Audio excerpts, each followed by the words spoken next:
licenses and inspections will now be called to order, having established quorum. To my right, Vice Chairman Alan Dom, to his right, Councilman Curtis Jones, and to my left, Councilman Bill Greenlee. Will the clerk read the title of our first bill? Bill number 190785, an ordinance amending Subcode A of Title IV of the Philadelphia Code to provide fees for solar panel projects, all under certain terms and conditions. Thank you. Will the clerk read the names of our first panel? Sarah Adamo and Emily Shapiro. For purposes of logistics and for planning for the folks who will join us, after this we will do the bag bill and then the bed bugs bill. If you haven't signed up to testify, please do so to the table to the left. We have quite an extensive agenda. I'm going to do the Councilman Greenlee rules and ask folks to, we have your written testimony to summarize your testimony. Thank you. Proceed. Good afternoon, Chairperson Quinones-Sanchez and members of the Licenses and Inspections Committee. My name is Sarah Adamo, and I am the Legislative Affairs Manager of the Department of Licenses and Inspections. Today, I am here to provide the testimony on Bill number 190785, which, if enacted, will amend Subcode A of Title IV of the Philadelphia Code, the Philadelphia Administrative Code, to provide fees for solar panel projects. The Department of Licenses and Inspections is responsible for issuing permits for the installation of solar panels. For a commercial property, the installation would require both a building permit and an electrical permit. The building permit fee is currently assessed using the same fee structure that would be used for new construction, addition, or alteration of a commercial structure. The fee that is generated is based on the square footage of the proposed work. Currently, a permit fee of $200 for the first 500 square feet plus an additional $58 for each additional 100 square feet is charged. As a result, the applications that have been approved in the past have resulted in extremely high permit fees. This legislation proposed is to decrease the cost of building permits for the installation of solar collection panels and related support structures to a flat fee of $200 per building. This fee includes the plan review and inspections performed by L&I. Decreasing this fee removes a significant financial barrier that hinders the process for installing solar energy.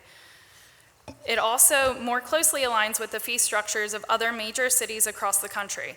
The department has already implemented a streamlined process for certain residential solar projects, and we believe that decreasing the building permit fee for larger commercial projects is a crucial step in encouraging the use of solar energy.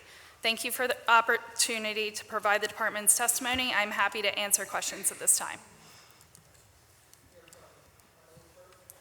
Thank you. Good morning, Chair Quinones-Sanchez and members of the committee. My name is Emily Shapiro. I'm the Executive Director of the Philadelphia Energy Authority. The Energy Authority, as you know, was created in 2010 to support the city on issues of energy affordability and sustainability. We've helped launch over $100 million in clean energy projects in Philadelphia and helped create nearly 1,000 jobs so far. I'm here to testify in support of Bill 190785. The bill before you, as Sarah said, provides a specific building permit fee for rooftop solar projects. The current code could not have contemplated the type of solar technology or the market that exists in Philadelphia today and did not take into consideration the significant differences between a solar project and a building renovation. I'm going to be very brief. I just want to explain quickly how solar projects are permitted and how a robust solar development in Philadelphia fights poverty, creates jobs, and I'll give just a quick example of how a couple of other jurisdictions handle these types of permits so you can see where Philly sits. In Philadelphia, our commercial solar projects must obtain 2 permits. The first is an electrical permit, the cost of which is relative to the cost of the project itself, which follows solar industry best practices and is capped at $15,000 plus the cost of third-party inspections. Though this cost is high compared to other jurisdictions, we do not believe the cost of an electrical permit is so prohibitive as to deter solar development significantly. The second permit is a building permit, which is the focus of this bill today. It's focused on the structural engineering required to safely support and accommodate the solar system. The current cost of a building permit is calculated relative only to the square footage of the area being improved. Because solar can be spread out over a large rooftop, this can lead to commercial solar permit costs to run in the high tens of thousands of dollars for our large projects.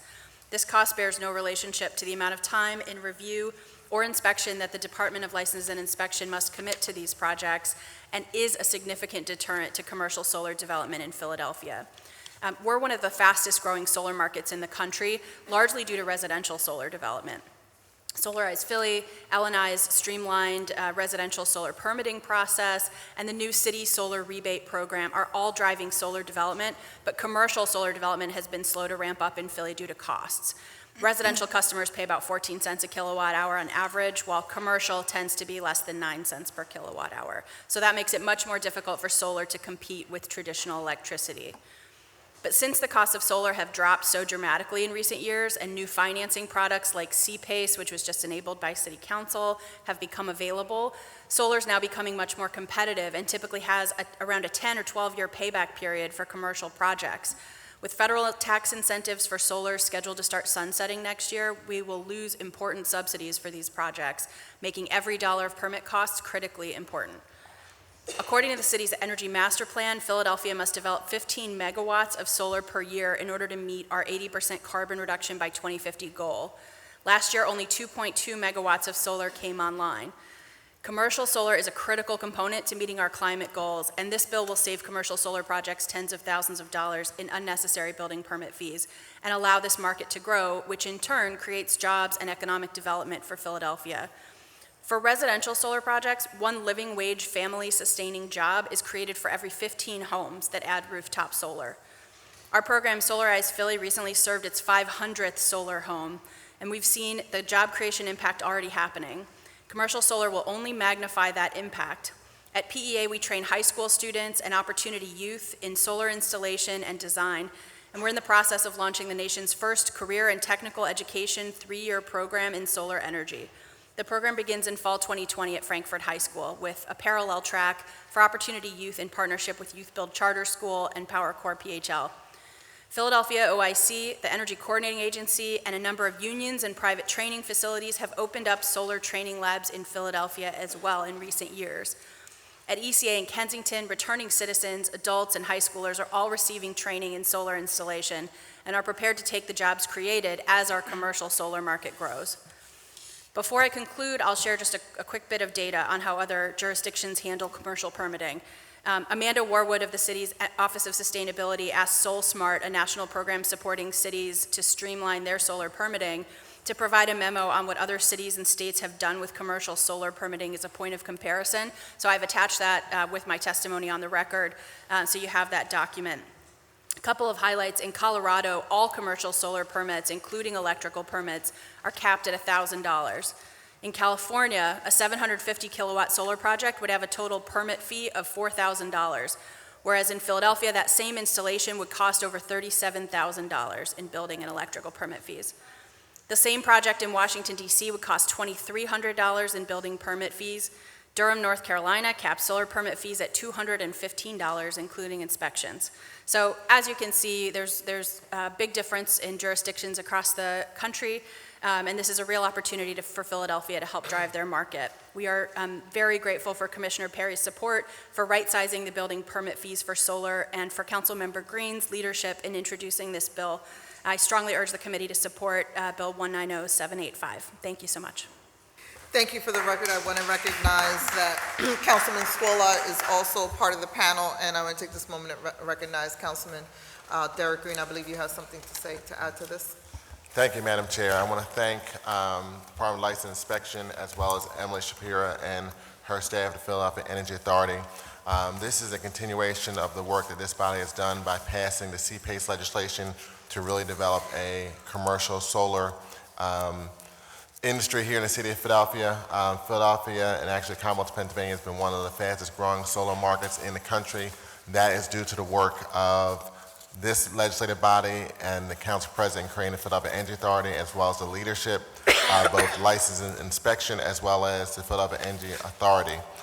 One of the things were passed out along with Ms. Shapira's testimony and Ms. Adamo's testimony is a sample of commercial solar projects, especially at our schools. If you look at the 4 schools that are located here on this document, this legislation, if passed, would cut the solar installation projects in half. Specifically on the building permitting fees. And when you look at what's happening in other cities around the country, having this type of legislation passed will really allow us to move forward in reference to having more solar projects, which provides opportunities to reduce our emissions. Building residential and commercial buildings are one of the largest producers of greenhouse gas emissions, at the same time helping us to grow our green collar economy.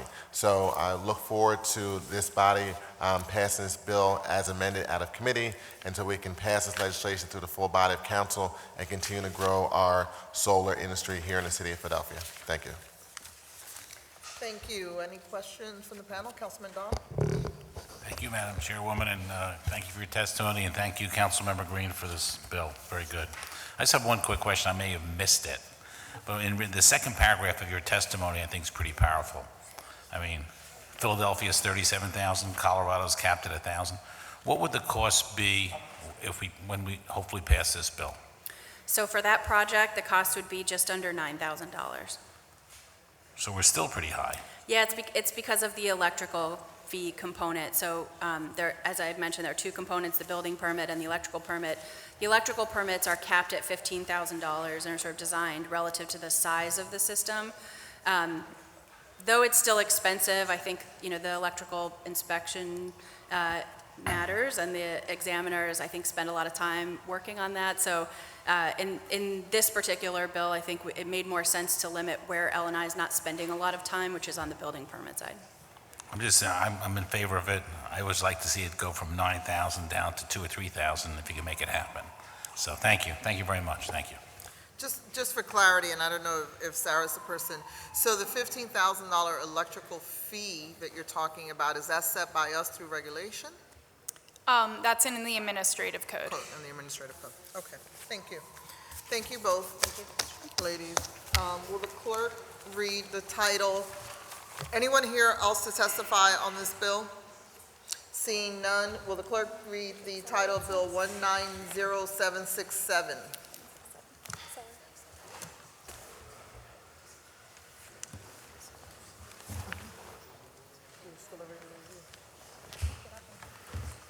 An ordinance amending Subcode A of Title IV of the Philadelphia Code, the Philadelphia Administrative Code, to further provide for timelines and administrative fees in connection with various permit applications, and to establish a special surcharge in connection with accelerated permit reviews. Thank you. Can you read the names of the panel? So we have Sarah from L&I, Serena Rose from BIA, Lance Claiborne from GBA-CA, and then Tiffany Green, is she here? You can proceed, Sarah. Good afternoon, Chairperson and members of the committee. My name is Sarah Adama, and I'm the Legislative Affairs Manager of the Department of Licenses and Inspections. Today, I'm here to provide testimony on Bill number 767, which, if enacted, will further provide for timelines and administration fees in connection with various permit applications, and will establish a special surcharge in connection with the accelerated permit reviews. The Department of Licenses and Inspections offers an optional accelerated plan review service for a fee that is paid in addition to standard permit fees. This service decreases the review time of an application from 15 to 20 business days to 5 to 10 business days, depending on our capacity. These accelerated applications are completed by plans examiners during overtime in addition to their regular workload. The service was originally created as an option for time-critical applications, and it was never intended to be a standard practice. But through the years, the service has morphed into a standard for many applicants. Within the past 5 years, the number of permits that we have issued has increased annually by approximately 10% as a result. The demand for accelerated reviews has also increased. Consequently, the accelerated review program has become increasingly more difficult to manage. The management challenges have made across-the-board service improvements in the permitting process more difficult to implement. The current accelerated review fee has proven to not be significant enough to disincentivize it as a standard practice. Despite our best efforts to meet our service level agreements, some permit applicants have consistently filed their applications and selected the option to accelerate the review.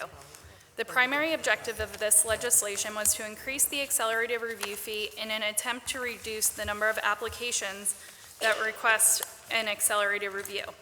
In turn, the department has plans to improve their service in a number of ways. The department has set a number of long-term goals to further improve our service. These goals include: the department is attempting to decrease our review time of non-accelerated applications. Currently, our longest review is 20 business days. Our goal is to decrease this to 15 business days. The department is working towards providing additional resources for applicants, particularly homeowners and small business owners, who need more assistance working through the complexities of the permitting, licensing, and inspection processes. The department's more immediate improvements to service include: the department has been approved to hire 5 additional plans examiners to absorb the additional workload that is expected to be completed during regular working hours. We are currently in the process of filling these positions. The department is nearing the completion of the development of the Eclipse project. This new technology will simplify the submission of applications, allow for electronic plan review, provide efficient communication between the applicant and plans examiner, and allow an applicant to pay for their approved permit online. Eclipse will also allow several city departments to review an application in parallel. Most construction projects require multiple permits. These could include new construction permits, alteration permits, and all of the related trade permits, such as plumbing, mechanical, electrical, and fire suppression. Currently, all of these permit applications are submitted separately, and oftentimes each one is reviewed by a different plans examiner. After the launch of Eclipse, the department is encouraging applicants to submit these applications for their trade permits, plumbing, electrical, mechanical, or fire suppression, with their construction permit application. This method of submission is expected to both expedite and simplify the review process. The department's new website is expected to launch shortly. The new website provides clear and consistent direction and outlines the application requirements so that applicants can be better prepared to submit their applications to the department. The department is launching a pre-application meeting program. This program would encourage applicants to meet with members of our staff prior to submitting their application to ensure that their submission is prepared properly. This is particularly important for phased work, which is common in larger, more complex developments. In an effort to incentivize and support low-income housing projects, this legislation also provides a provision which would decrease the review time for affordable housing projects to 10 business days. The department is prepared to promulgate a regulation to define affordable housing for the purposes of this expedited review. The regulation would state that any zoning or building permit for a building utilizing the mixed income housing bonus, or any zoning or building permit accompanied by a low-income housing tax credit commitment letter from the Director of Planning and Development, would qualify for this expedited review at no additional cost to the applicant. Thank you for the opportunity to provide the department's testimony. I am happy to answer questions at this time. Sarah, I just want to ask you for clarity purposes, because I think there is some misunderstanding that this somehow takes away the traditional community zoning and planning process. This is from the point people have gone through RCO, zoning, everything else. So none of that changes. This is once everybody's gone through that process and they're actually ready to put shovels on the ground, right? This doesn't change the process of submitting the application or going through the zoning process at all. This only increases the fees for the accelerated, and it also just documents existing timelines. No, there's just a misunderstanding that we're somehow shortcutting and people are going to pay their way through a community process. I just No. want to clarify for the record that that is not the case. Okay, thank you. I don't know if Lance or Serena, either. Good afternoon. My name is Serena Rose. I'm here today on behalf of the Building Industry Association of Philadelphia, the BIA. It's a trade association of residential and mixed-use developers working throughout Philadelphia, along with the professionals who provide the development industry with products and services. I want to thank Chairwoman Sanchez and the members of Council's L&I Committee for the opportunity to provide BIA's testimony today. Bill number 190767 sets definitive limits of timelines for permit review and L&I by L&I and increases the fees from the previous accelerated fee review process. It was created as a result of a collaborative process between L&I, the development community, and Councilwoman Sanchez over a course of almost a year. All parties contributed to make this a much better bill and a much improved process. The BAA wants to also thank Councilwoman Sanchez and L&I, in particular Commissioner Perry and his excellent team of Betsy Baldwin and Sarah Adamo for being flexible and working with us through our concerns and issues over the last several months. In the development industry, the most important thing is predictability. As anyone has built in Philadelphia in recent years will tell you, L&I's permit approval system has been inconsistent. Almost everyone applying for a plan review as a result was taking the accelerated path. And as a result of that, L&I was becoming overwhelmed and not able to meet the turnaround commitments and public expectations. As a result of our collaboration, the legislation creates a more predictable and rational process that will reduce the quantity of accelerated reviews, provide a quick and predictable turnaround review process for both the standard non-accelerated option and the accelerated applications. It will also provide a required timeline for amended permits while instituting incentives for bundling the building permit applications with subcontractor and trade-specific permits.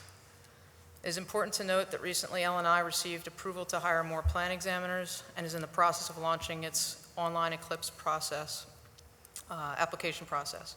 Both of these important changes are necessary for this legislation to be effective. We commend L&I for their efforts to effect the modernization of the plan review process while maintaining a business-friendly approach. The BIA supports Bill number 190767 and asks Council to do so as well. Thank you for your consideration. Thank you. We'll hear from Lance and then we'll take some questions. Good afternoon. My name is Lance Claiborne. I'm the Director of Industry Relations for the General Building Contractors Association, which has a membership of over 270 commercial, industrial, and institutional general contractors, subcontractors, material suppliers, and construction service firms throughout the greater Philadelphia region. We want to thank Chairwoman Sanchez and the Committee on Licenses and Inspections for allowing us to testify today. GBCA fully supports this process that has been led by Councilwoman Sanchez and her office in collaboration with the Department of L&I to produce a bill that we believe will ease the flow of permits through the regulatory process. As we know, increased fees are always a hard subject for any business, and contracting is not exempt from those challenges. We applaud the leadership demonstrated by the city and industry stakeholders to find ways to increase the corresponding value of service rendered by reducing turnaround times and tying any future cost increases to widely accepted economic indicators. In this case, improved service delivery allows plan examiners to more efficiently review the projects before them and provide applicants the assurance of streamlined permit turnaround times.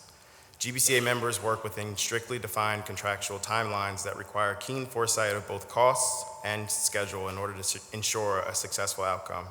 Unforeseen changes in those areas midstream can turn a routine project into a real problem for those ultimately responsible for delivering the project. Predictable cost schedules and clearly defined timetables can be the difference between success and failure on most projects. Our members take pride in the level of excellence required to consistently deliver projects to owners on time and on budget. L&I has been a valuable partner in maintaining that standard. GBCA contractors have come to rely on the transparency and predictability that they are committed to providing. We firmly support the steps that L&I has taken in recent years to further improve those areas and view this legislation as continuing that upward trajectory. We believe this bill will give L&I the tools to effectively protect public safety and meet the current needs of the industry. This bill will provide the industry more flexibility on a project-by-project basis to seek accelerated review to successfully balance project timelines. Thank you. Thank you. I also want to thank the administration and Commissioner Perry and the BIA and everyone who worked with us to get this bill here today. I also appreciate the fact that over the last few years, we've added the resources at L&I so that we can do some of this work, and it's predictability and not about using up the clock. So I really appreciate everyone's time and energy on this. The chair recognizes Councilman Dom.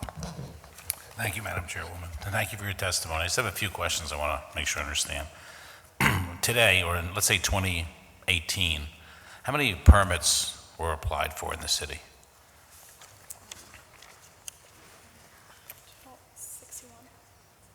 About 60,000 total, 60,000. yes. How many of those were accelerated? So about half of those are issued over the counter, or what we call easy permits, so they don't even need a review. So out of the applications that need a review, which is about half of 60,000 being 30,000, about a quarter of those request an accelerated review. So 7,500 roughly. Yes. And was that program put in place in the 90s, do you know? Yes, it was the early 90s. I think when Commissioner Levin was the L&I commissioner, he put in that accelerated program. And the cost of an accelerated permit, what is the cost today? Right now, it is $540 for a building permit or any of the trades, or $420 for zoning. And has that changed over time, or it's been the same for a while? I'm not aware. It's been the same for at least 7 years since I've been with the department. Before that, I'm not sure. So we haven't increased it for 7 years. At least. And what's the new cost going to be? It would be $350 plus a surcharge of $1,650 for a building permit or $700 for any of the trade permits. However, if they're packaged together, we would review that under just the fee for the building permit. So about $2,000 roughly? Correct. Okay. And then those additional fees, you're looking at, just if you have the same number, you're looking at quite a bit of money that's going to come in. Will that money go directly to L&I? No, that goes to the general fund. General fund? And is there any way we can make sure that additional fees goes towards L&I for enforcement? Nope, not officially. Not officially. It should, because L&I needs those funds to make sure things are done in the right way. I mean, if L&I is generating the fees, those monies should go back to L&I. Anyway, thank you. Do you have any idea, one last question, the total dollars that will potentially be generated by this? Well, we are expecting a decrease in the number of accelerateds that come in. So if, I think our assumption was a 35% decrease, would pull in $3.2 million for accelerated permits, which additional dollars, which would bring the total revenue to $4.5 million. Wasn't there a state case about this, that additional fees for L&I have to go towards L&I? I think there is. I'm not sure. No, I think, Councilman, to your point, I think over the last 3 years, we've added substantial resources to L&I because we agree we want the efficiency in the public safety. I think the issue of incentivizing departments to collect fees will be legally challenged because we have to justify the fee for the actual work product conducted. So the fee structure is based, and HAPCO and their lawyers are very good at suing us, it has to be based on actual work conducted, not with the intent to bring in additional money. Look at Lance shaking his head because the industry is always ready to sue us. So let me ask one last question. What's the average time today for a regular permit not accelerated? For a regular permit, I didn't pull that number. It does depend on the scope of work. So some permits come in and they're assigned a 10-day review. Some are 15, some are 20. So I didn't pull that number. I can get that for you though. For accelerated right now, we are averaging just about 5 days, and we're meeting that 95% of the time, but it is a struggle. Okay. All right. Thank you very much for your testimony. Thank you. I think one of the purposes of this and the reason for the pre-development meetings is to try to develop efficiencies so that the contractors are not piecemealing the trades and really trying to come in with a comprehensive plan so that they can get one review. I think that is what leads to, you know, if a different set of eyes continues to look at your plans, people feel like they're getting a different response from every person who looks at it. So our goal, in addition to working with the industry, is really getting efficiencies so people think out their project and then try to come in all together. And so this is about efficiencies, and we're trying to make the fees accordingly to the efficiencies that the department is trying to reach. Right? Yes. Got it? Thank you. Any other questions from the panel? I think is Tiffany here? Okay, there's someone here else to testify on this? Do you have a name? Thank you to the panel. Sarah, I'll ask you to stay around just in case. Thank you. Thank you, Betsy. I didn't see Betsy either.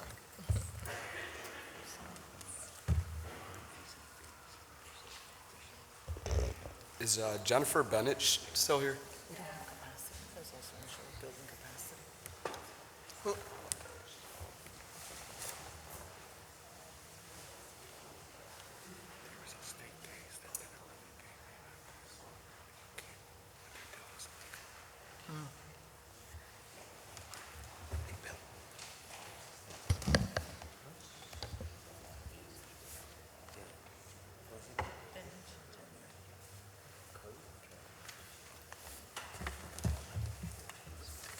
Good afternoon. State your name for the record.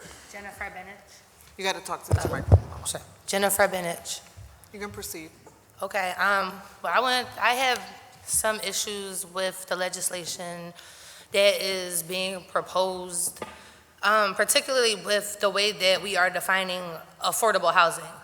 As a person that's in activism and dealing with a lot of this stuff, we have to stop saying that government subsidized housing is affordable housing, and we need to stop saying that low-income housing, tax credit housing is affordable housing, because it's not. It's not. These houses, without the subsidy or the tax credit, the rents are usually way above the average rents in the neighborhood, and incentivizing people to build these kind of units is driving up the cost of living for those of us that do not qualify or don't have 30 years to sleep on a couch and wait to get this kind of housing.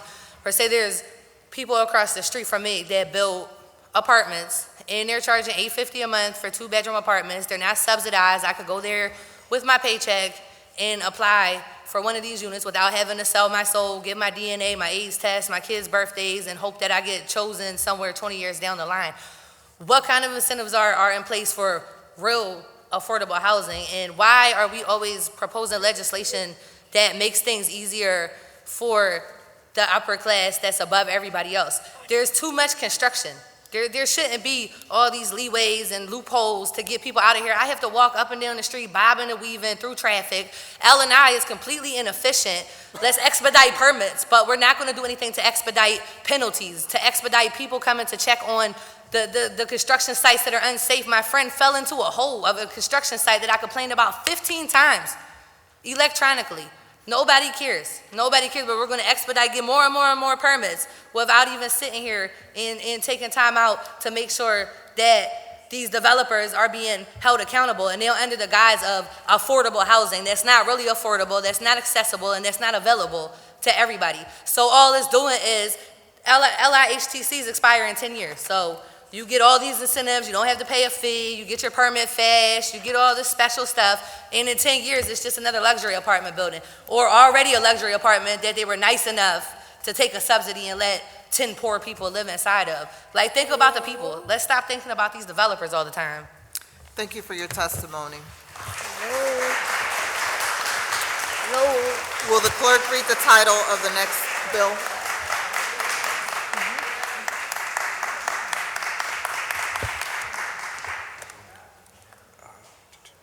Bill number 190106, an ordinance amending Chapter 3 of Subcode PM, the Property Maintenance Code of Title 4 of the Philadelphia Code entitled General Requirements to add provisions relating to bed bugs infestation, adding chapters 9-4500 of the code entitled Responsibilities Concerning Bed Bug Infestations to establish various requirements for landlords and tenants relating to bed bug infestation, establish requirements related to bed bugs in connection with certain residential occupancies and the sale of residential property.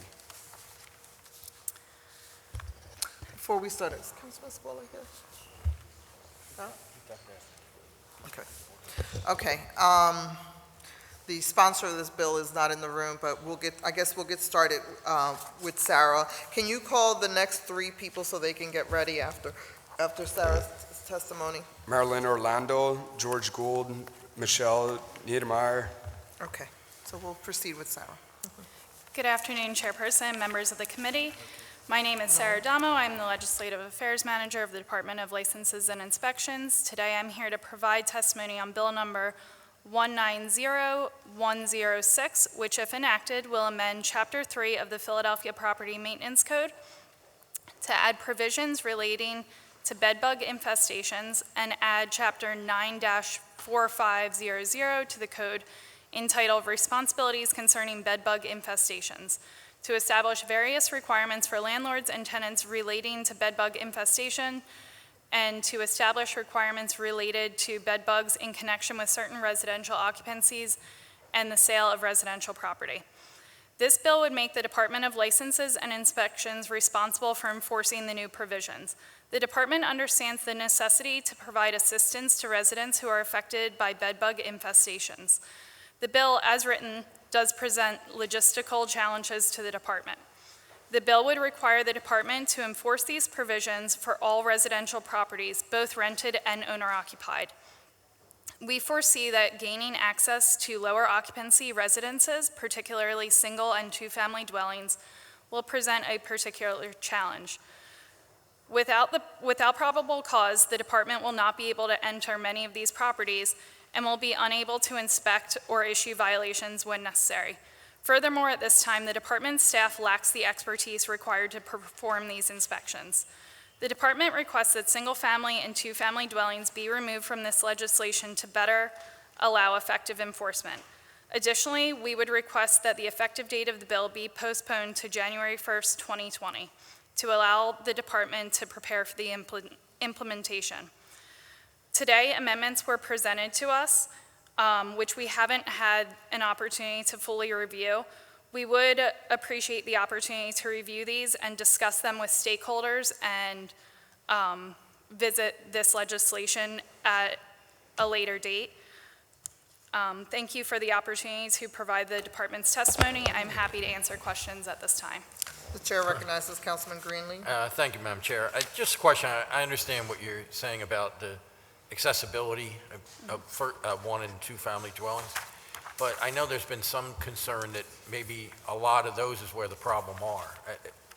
Has there been any study or anything like that to see, is that accurate, is it not?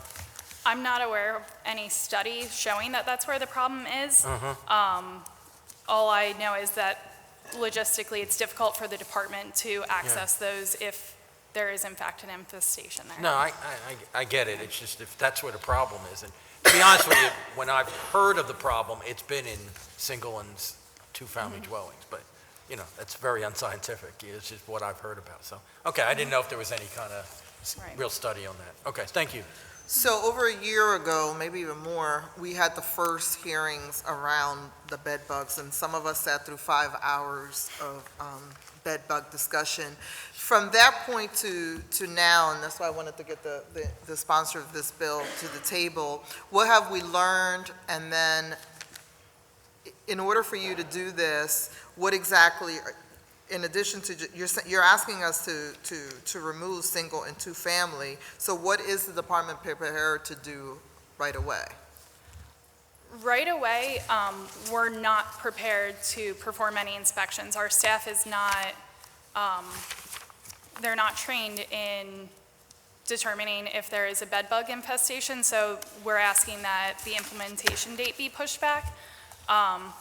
But by removing single and two family dwellings, it gives us a bank of properties that we can actually access more easily. So once we're in there and once we are properly trained, we would be more efficient in enforcing this legislation. So what do we do now when we have a bed bug infestation? What does the health department, L&I, what is our role right now? What happens now? L&I only gets involved if an infestation is affecting the structure of the building. So if there's termites that are affecting the structure, we would get involved, or if When you say get involved, what does that look like? What does, issue a violation if necessary. There's also code provisions for new construction for to prevent termite infestation. So that's where L&I's involvement ends, is only when it affects the structure. I can't speak to health department and what they enforce. so in light of the fact that this whole bed bug is an issue, right, and we're going to hear a lot of testimonies, what is the time period that you feel you need, and if in fact we wanted to target one and single and multifamily, what would that look like ideally for L&I? Because you've been reviewing this, so ideally, what does that look like? We would ask January 2021 for multifamily, for 3-family and above. Below that, we would need some mechanism to be able to gain access, because currently, if an L&I inspector knocks on a door and the resident, an owner-occupied home, if the resident doesn't open the door, we have no way of accessing it, especially if we have no probable cause to enter. What is probable cause for L&I to enter right now? If L&I sees a dangerous building that would pose a threat to somebody walking by, that would give us a reason to enter the building. Okay. Well, we'll proceed with the rest of the testimonies, and then when the sponsor of the bill and the administration figure this out, they'll let us know. Thank you. The next panel, which is Marilyn Orlando, George Gould, and Michelle Niedermeyer.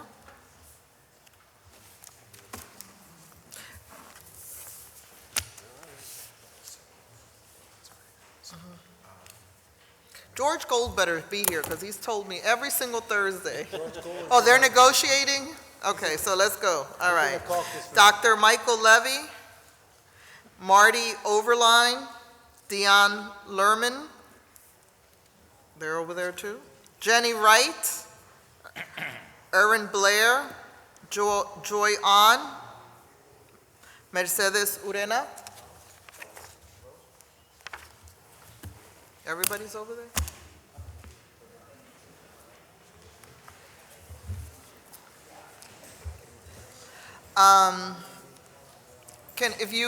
We're going to take a pause for 2 minutes to figure out what's going on.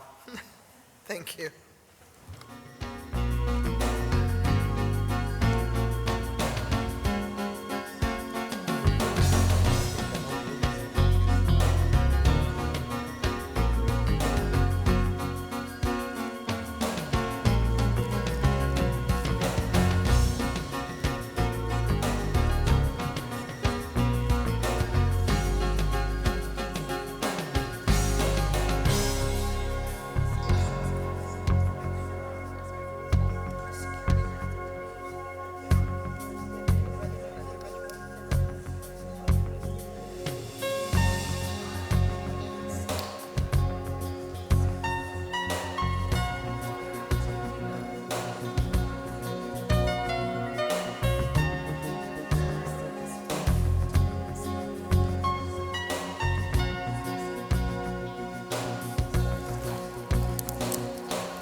Okay, folks, this is how democracy works.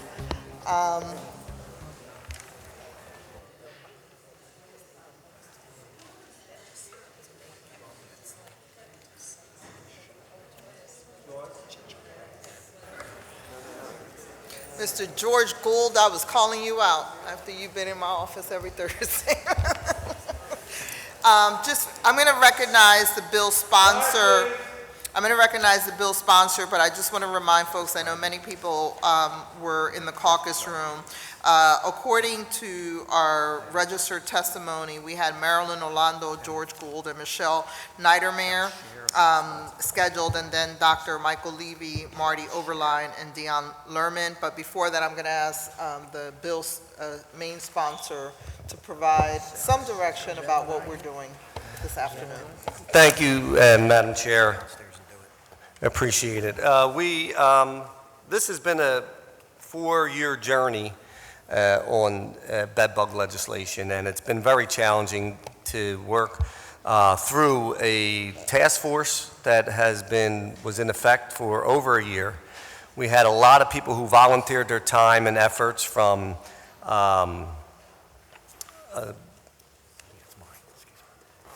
exterminators to advocates for tenants to landlord corporations, the city administration. We hit brick walls all along the way, and finally came up with legislation that has everybody upset.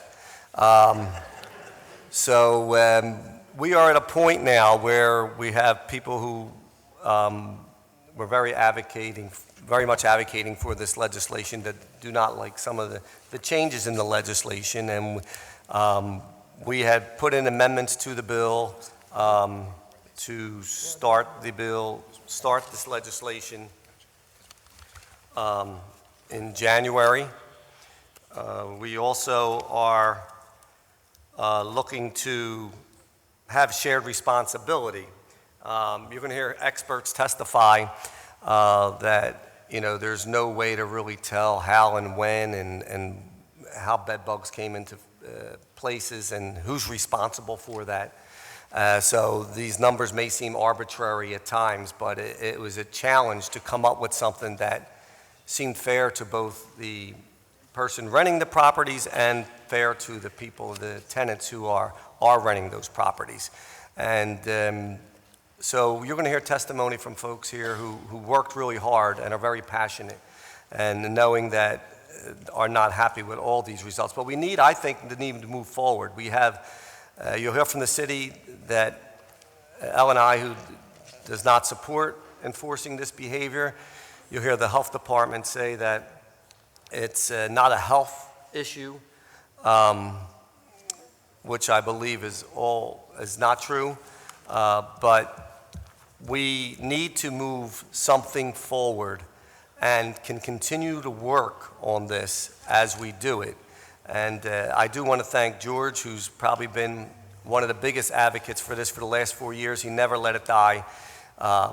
Has been emailing and calling for 4 years straight. And we'll still be doing that, I'm sure, after this hearing. But we will hear the testimony.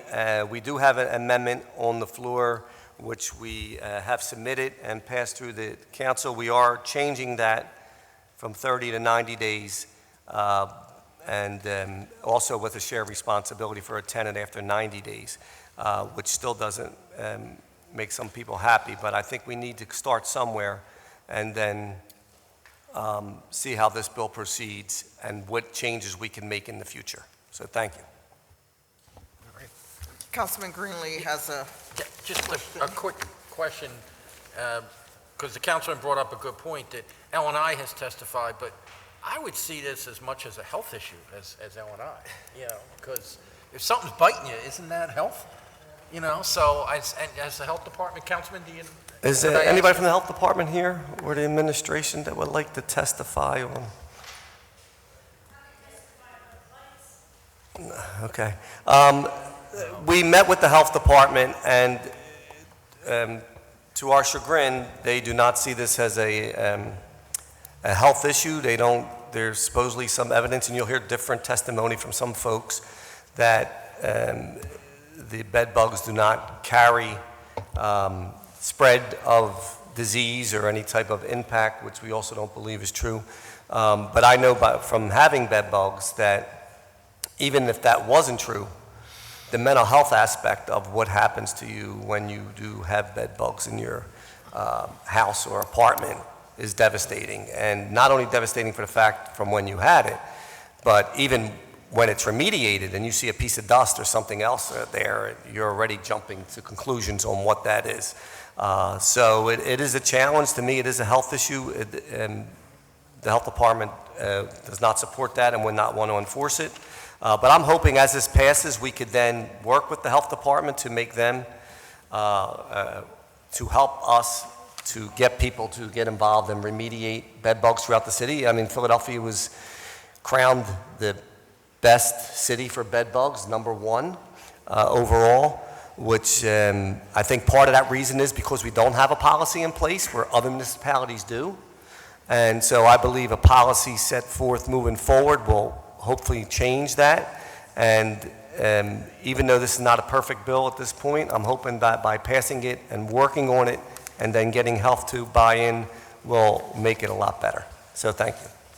Just real quickly, so that we're clear, the amendment that was circulated has changed from the original circulation, and can you, 1, 2, 3 points real clear so we're just clear, Yeah, so people know what they're testifying about. The people who will be testifying, it was, which they were upset about the 30-day notice from a tenant to a landlord, was changed to 90 days.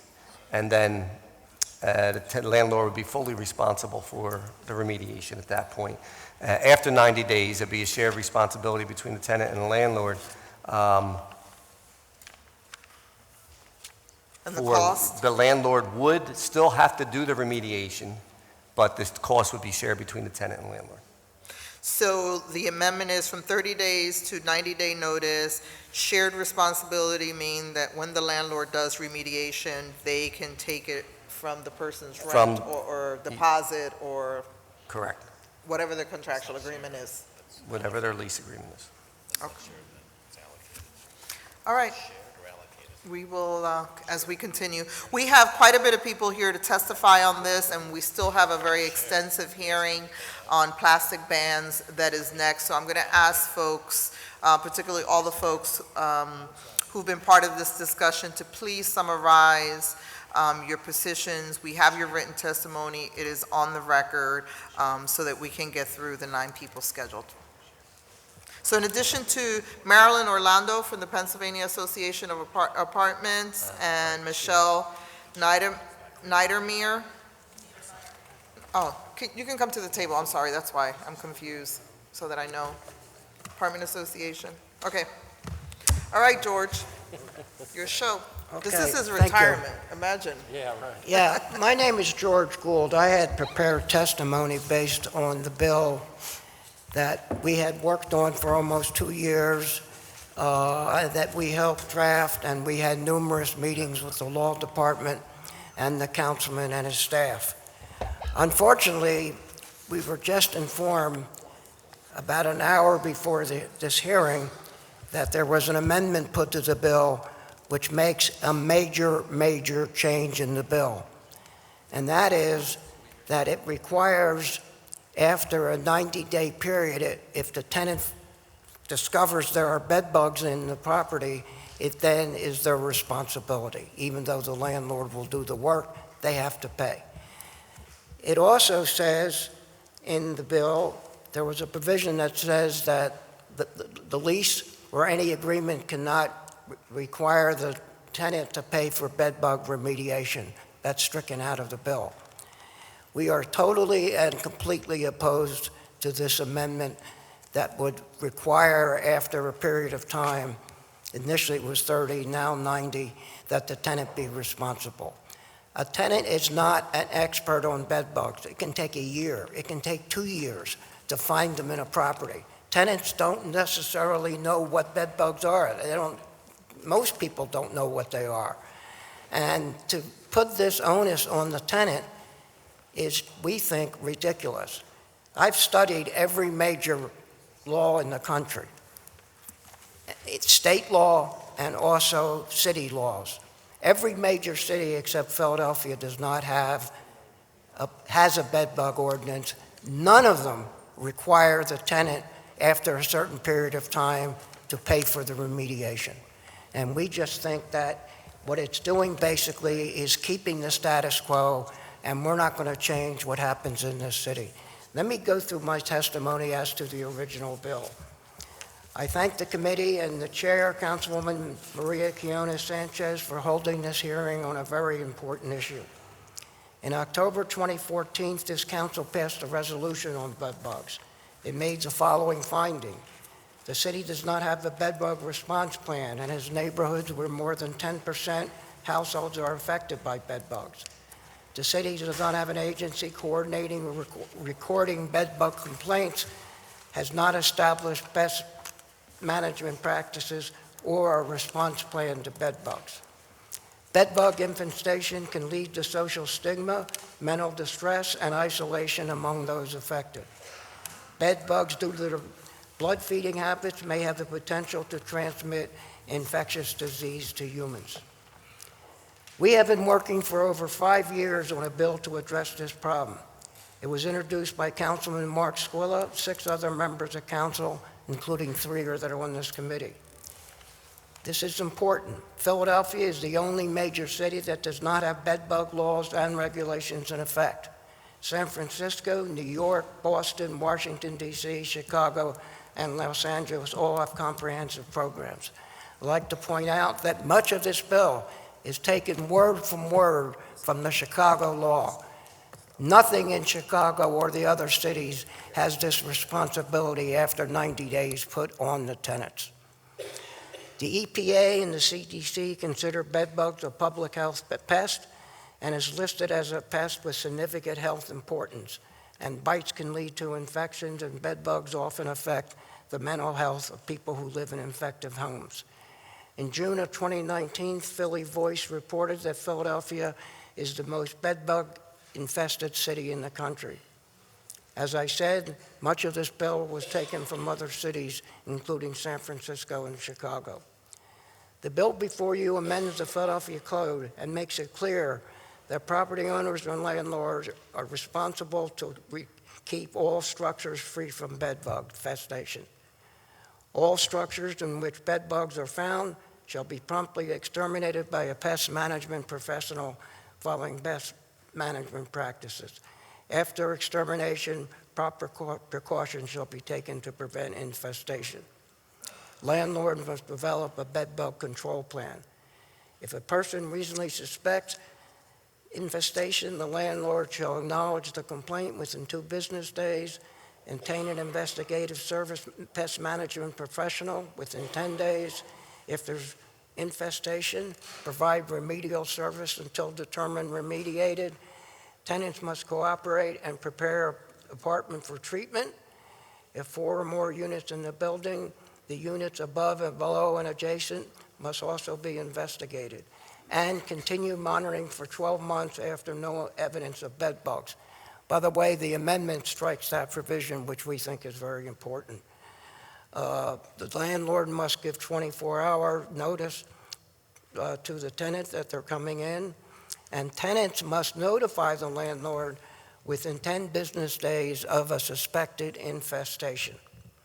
This also applies to dwelling facility operators, which include group homes, hotels, and other transient facilities. Transient facility operators have to have a bed bug control plan. They can't retaliate, and they have to have a written record of complaint, and the resident has to give notice of infestation. A brochure also has to be developed by an agency determined by the managing director as to bed bugs, landlord and tenant rights and responsibilities, and made available on the city website. The provisions of the bill will be enforced by the Department of Licenses and Inspections, and there are numerous remedies are created for the tenant regarding bed bugs. Again, let me emphasize that unfortunately this amendment, and all due respect to Councilman Squilla, which we have worked for a long time on this, and he knows this, but we think that this is really a step backwards, and what this amendment would do is really just prolong the existence of bed bugs. Because if the tenant finally finds them after 6 or 8 months and knows that they have to pay for them, they're not going to have the ability to do it, and they're probably not going to do it. And what's going to happen is we are going to continue to be the most infested bed bug city in the country. And I urged that there was one amendment, actually there were two amendments that we had proposed. One would, the effective date was immediately, and we realized that that's not realistic, and we want the effective date to be September 1st, 2020. The other one is there's a provision in the bill that talks about what a seller has to disclose to a buyer about bed bugs, and we think that's good, but unfortunately, that violates state law, which says what kind of disclosures a seller can do in a municipality. You can't add to that. So I thank you for the opportunity, but I urge you to move ahead with just those two amendments. And, we can further discuss this, but I think the experience around the country in every state that has done this is there is no responsibility after a period of time. Thank you. Thank you. I'm going to ask, I did not cut George off because how dare I? But I am going to ask folks, because we do have another bill that is just as controversial, thanks to Councilman Squilla, and it's going to take some time. So please, if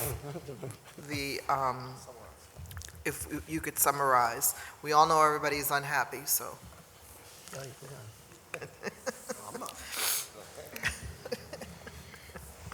Good afternoon. My name is Michelle Niedermeyer.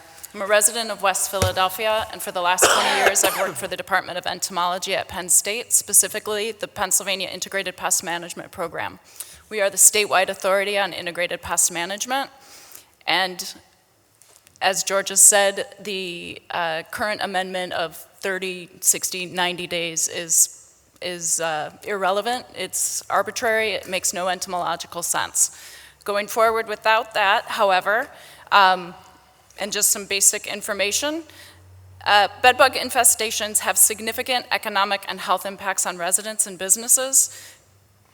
It could result in thousands of dollars of economic loss. People often throw away infested furniture and belongings in an attempt to eliminate bed bugs. This loss is also felt by hotel owners, furniture rental companies, and rental property owners, and often much higher due to loss of business and lawsuits. Nationwide, pest control companies' average charge for a single bed bug treatment is $1,224 per home. It can be significantly higher. Bed bugs have numerous health-related impacts and can severely reduce quality of life via discomfort from skin irritations and allergic reactions to bites and secondary infections, anxiety, sleeplessness, depression, isolation, and ostracism. Many people experience intolerable red welts and itchiness due to bed bug bites. Controlling bed bugs effectively is a difficult and labor-intensive task because bed bugs have cryptic behavior and have developed resistance to numerous insecticides.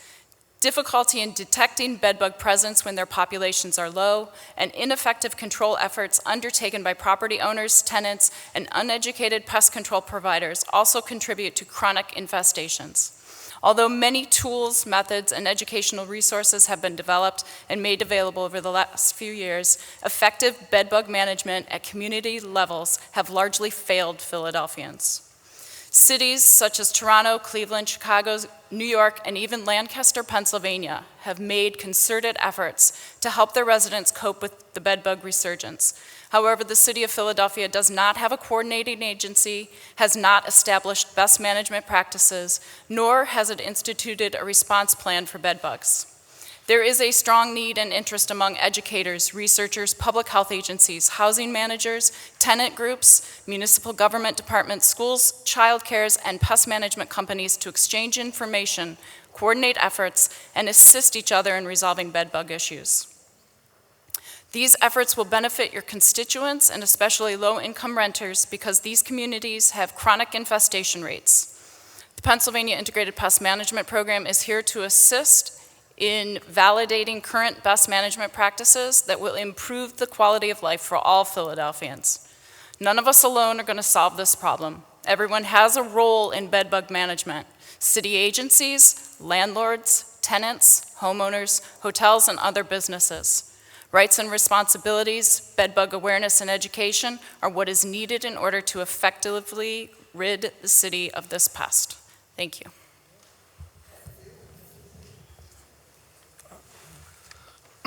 Good afternoon, distinguished council. My name is Martin Overline, and I am a lifelong resident of Philadelphia. At my senior year of high school at Father Judge High School, I joined the United States Air Force as a pest control technician. I have worked in the industry since that time.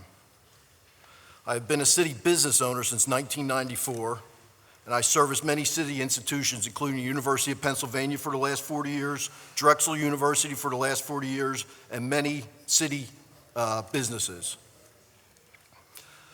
It is an honor. I am currently serving as the president of the Pennsylvania Pest Association, and I'm also the regional director for the National Board of Pest Management. I also have been appointed by Governor Wolf to his Pesticide Advisory Council. Part of my military training in 1978 was dealing with bed bugs, and I worked in that industry for the Air Force and overseas bases, and have dealt with it since that time.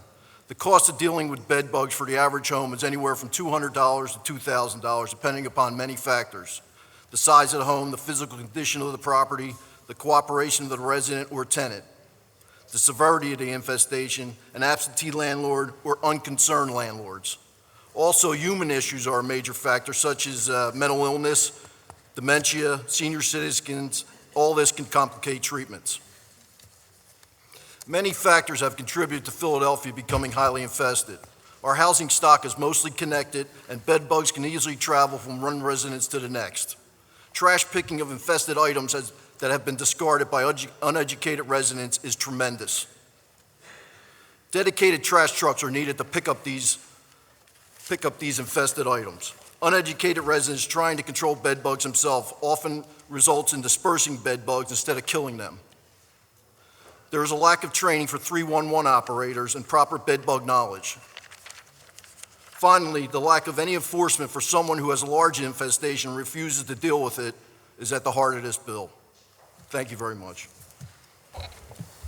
Thank you. Any questions? Yes, thank you, Madam Chair. And first of all, I do want to say 3 years or 2 years or 5 years of your time has been spent. All these people, Michelle, Marty, and George, volunteered for the task force and were there hosting meetings, volunteering, getting information. I know more about bed bugs today than I ever knew about them, and I still have a lot more to learn, obviously. But what I want to ask you, and Michelle, I guess for you, as our health department says, it's not a health concern. Is there any proof out there that would say that this is a health issue? Yes, there's substantial proof, and we have some epidemiologists who are going to testify to that. Okay, let Michelle. Yeah. Real quick. So there is evidence that bed bugs are a competent vector of disease, and I would defer to Dr. Mike Levy, who's an epidemiologist, to discuss that. Okay, thank you. And then, George, on the part of the shared responsibility that you disagree with, having that, again, understanding your concerns, understanding that we as a city do not have a policy in place, understand the health department still believes this is not part of their purview. I think that we still need to work toward all that, and I think we will get there. But I think that if we fight each other on every aspect of this to prove a point, I don't think we get to where we need to go in the future. And that's just my opinion on this legislation. Well, with all due respect, Councilman, I don't think we're trying to prove a point. I think what we're saying is that tenants don't know whether or not they're bed bugs, and it's hard to give a period of time in which they actually will know. They may not know for 2 years. The bill, by the way, is drafted, has numerous responsibilities for bed bugs. A tenant shall not knowingly bring them into the building. If the tenant reasonably suspects bed bugs, they have to notify the landlord within 10 business days. They have to cooperate with reasonable recommendations provided by a pest management professional. They have to grant access at reasonable times to the unit. They can't interfere with inspections or remediation. They have to carry out reasonable preparations, such as cleaning, moving furniture before treatment, in accordance with the recommendation of the pest professional. And they have to carry out other reasonable recommendations. And so, you know, there's shared responsibilities here, but the responsibility cannot be put on the tenant to pay for it. And no other city does that, and I think by doing that, you are keeping the status quo. All right, thank you. Marty, one question for you. Yes, sir.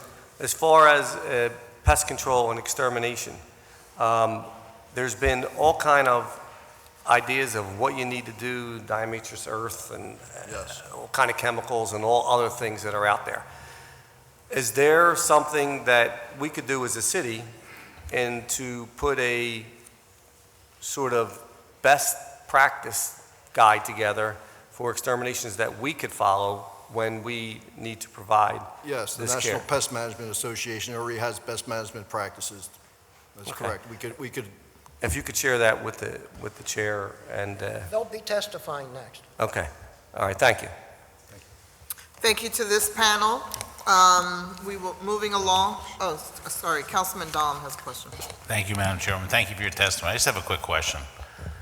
I have only had one experience, thank God, with bed bugs. And it happened in a high-rise building that was built in 1963. And it happened in one unit, I forget the floor, in the 20s. And there was never any bed bugs ever in this unit or on that floor, the floor above or floor below. And when we sent the exterminator in to get rid of the bed bugs, the exterminator said that the person brought them in. How does that happen? how does that happen? That can happen in a multitude of fashions. Usually it's by something you bring into that apartment. They don't live in our bodies, but they live in our stuff. So pocketbooks, backpacks, all that is the main source of travel for these bed bugs. So anybody could have a visitor to their premises and absolutely bring them in with a guest Okay. in their belongings, not on their bodies. So I just want to make sure I understand, in that situation, is this bill saying if those bed bugs are found after 90 days, the expense of the bed bugs brought in by that tenant are shared by the landlord and the tenant, or they're paid for by the person who caused the problem? It's, according to the last reiteration of the amendment, it is a shared responsibility. So it's shared by both the landlord and the tenant. Okay, So- thank you. Could I just clarify, though, that there's no way to really determine whose fault it is? Bed bugs are a no-fault situation. Nobody wants them. They're hitchhikers. It may have come in on a tenant, a visitor, a worker to the building, someone who was transporting goods through the hallway. It could have come in on an exterminator. So, you know, to put the onus on the tenant as if it were their fault, I think is incorrect. Every major city has examined this issue. Every state has examined the issue, and no one, no state, no city puts the onus on the tenant. This is a public health problem, and people will testify how serious it is. This onus is not on the tenant. Even if it's after 90 days, it's still a shared responsibility between the tenant and landlord. So it's not on the tenant. Well, but the tenant has to pay something, and no Something, other yeah. city or Something. state requires the tenant to pay. It's the landlord's responsibility, period, unless the tenant knowingly brought the bed bugs in. Do you know anybody that knowingly brings bed bugs into their facility? I'm sorry, what did he say? He asked if anyone knowingly brings things in. I don't know, they may, All right. I don't know. Okay. People do strange things, I don't know. Again, thank you for your testimony, and I'll be asking the bill sponsor. Again, the concern with the dates is one of when does the clock start and who triggers these clocks? And so, to the bill sponsor, 30 days, 90 days, who triggers that clock? And what triggers that clock? It's the commencement of the lease. So 90 days from when you move into the facility. So why are we giving Or- it a date when we've just clarified that the bugs can come in at any time? Because at the end of the day, it's true, we don't know how they get in there. So to have that and to force the people to report it quickly will help us remediate it faster. And so the idea is, the reason why it was 30 days is that if you do have them, but then what the discussion was that, you know, you might not see them for 6 months, or you may not see them for 2 years, or you may not see them at all. But at some point, there has to be some shared responsibility, because if not, and if you do bring bed bugs in unknowingly or unwillingly, to be able to pay half of the cost of that still is not putting the onus on the tenant. And so therefore, I think by having this bill move forward, I think we do see an opportunity to get people to report it. The whole thing is to get people to report this. If you're saying if they have to pay half, they will never report it. We have people that don't report it now and pay nothing. So it's still on us to make sure we get these buildings exterminated or remediated, and people who have bed bugs to be able to report them as soon as possible. Okay, With our all due next respect, if panel. I just make a quick comment, you know, landlords have made many arguments, and when the issue of lead-based paint came up, one of the first arguments they said, well, it's not our problem, the painters put it on the building, why should we be held responsible? And the city and the state and the government said, this is an issue, you're the landlord, you're responsible for it. Even if a tenant unknowingly brings something in, the bottom line is, and every city has determined this is a landlord responsibility, and they have to deal with it, just like they have to deal with lead-based paint. Thank you. Thank you. All right, our next panel, Dr. Michael Levy, Dion Lerman, Jenny Wright. And again, I'm going to ask people to summarize, and I'm going to have to start cutting people off, and I'm going to ask Councilman Greenlee to help me with that. I don't want to put a 3-minute timer because this is an important issue. I will remind folks that those of us who sat through 5-6 hours of hearings and learned how they duplicate and replicate, there's quite a bit of data on the record.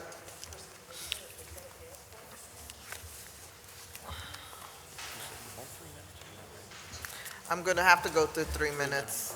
I'm going to get the clock. Can we get the clock? First. Can you do it? Okay. Well, the bell, there is something psychologically about the ringing. Is the timer on? Yeah, I apologize. All of you have very thorough written testimony. It is going to go on the record. I rather us, for the purposes of efficiency, address the amendments as explained by our sponsor of the bill, and state your position. Well, thank you for the opportunity to testify. My name is Michael Levy. I'm an associate professor of epidemiology at the University of Pennsylvania, and also a lifelong resident of Philadelphia. And I specialize in the control of insects in cities. And I think I'm the only one here who's overseen getting rid of an insect from a city. From the city of Arequipa, we got rid of the atradamine, which is like a giant bed bug. And I'm here to say it can be done. What you need is smart policy that will encourage people to report the infestations quickly. And that's why I'm so concerned about the amendment. If you put the onus of paying on the tenant, they may not report it, right? I don't care who is responsible. If they're not reporting it, it's going to spread. And I'm concerned about a date, because I get calls all the time about bed bugs. I don't get any calls in the winter. People aren't noticing them as much in the winter. I don't know where they go, but they're not biting as frequently. Most of the time, you don't hear about it until July or August. If you rent a place in January, you're not going to know about it. I'm not going to put a date in, but for myself, if I treated a house, I wouldn't think it was free of bed bugs for at least 2 years, going back in the summer and monitoring. We need to really check on this. So you asked about public health consequences. They're competent vectors of Trypanosoma cruzi, which causes Chagas disease, and Bartonella, which causes trench fever. These are not things we want transmitted in our cities. Say that again. I didn't catch what you said about the health. Health consequences. They're competent vectors. That means they can transmit 2 pathogens, Trypanosoma cruzi, which causes Chagas disease, and Bartonella quintana, which causes trench fever. You may think that these things aren't in our city, but they are. Trench fever is common among the homeless population, and Chagas disease, there's thousands, tens of thousands of people with this disease in the United States. I don't know that so competent means they can transmit it. We don't know if they will. And that matters about, we use a term called vectorial capacity, it's on your sheet, which is basically a measure of how many of them are there, how frequently do they bite us. And on those numbers, the math is really worrisome. They're worse than the mosquitoes. Mosquitoes you can get away from. If there's an epidemic of mosquito-borne illness, we can go inside, we can put on DEET. What are we going to do if there's an epidemic in bed bugs? You can't hide. The only way to do it is to stop the epidemic from starting, and that means keeping their numbers low. And I wanted to say it's a positive message. We can do that because they're not that transmissible. It's really hard to get a bed bug out of a home. It's not so hard to get them out of a city. We have another statistic on there called the R0. That's the number of secondary cases that occur with a first infectious case. For bed bugs, it's just barely over 1. If you get it under 1, the epidemic turns around and it goes down. And so I'll also submit an article we've written. I was on your task force. I heard from the apartment associations about the worry over disclosure, and this is going to cost a lot of money to landlords. What we found using mathematical models, which are published, everyone see what we did, is that it's not going to cost a lot of money, because what's going to happen is if you're treating them quickly, you're going to pay a little bit, then you're going to save money because we're going to have fewer bed bugs. When the prevalence of bed bugs goes down, that's fewer. Can I keep going? You're paying less. Landlords are going to save money because they're dealing with fewer infestations, fewer treatment, fewer lost tenants, fewer turnover costs. Tenants are going to save money, the city's going to save money, our hospitals are going to save money, our businesses are going to save money. If you put it on the tenant, they're not going to tell you about it, they might leave, and as you've heard, yes, they can take them with them. So you had 1 infestation, now you've got 2, because they leave them behind and they take them with you. So it's going to duplicate and duplicate like bacteria in a petri dish, and it's going to go out of control. So I'm saying please take very quick action, make sure that landlords are on top of it and treating. And another question for you, what do you do if you find 2 infestations in August? You're a landlord and you have 2 infestations, who has to pay? You can't tell, there's no way to say who did it. There's no date, we just need to make sure that we're responding to it quickly and effectively. Thank you. Thank you, Dr. Levy.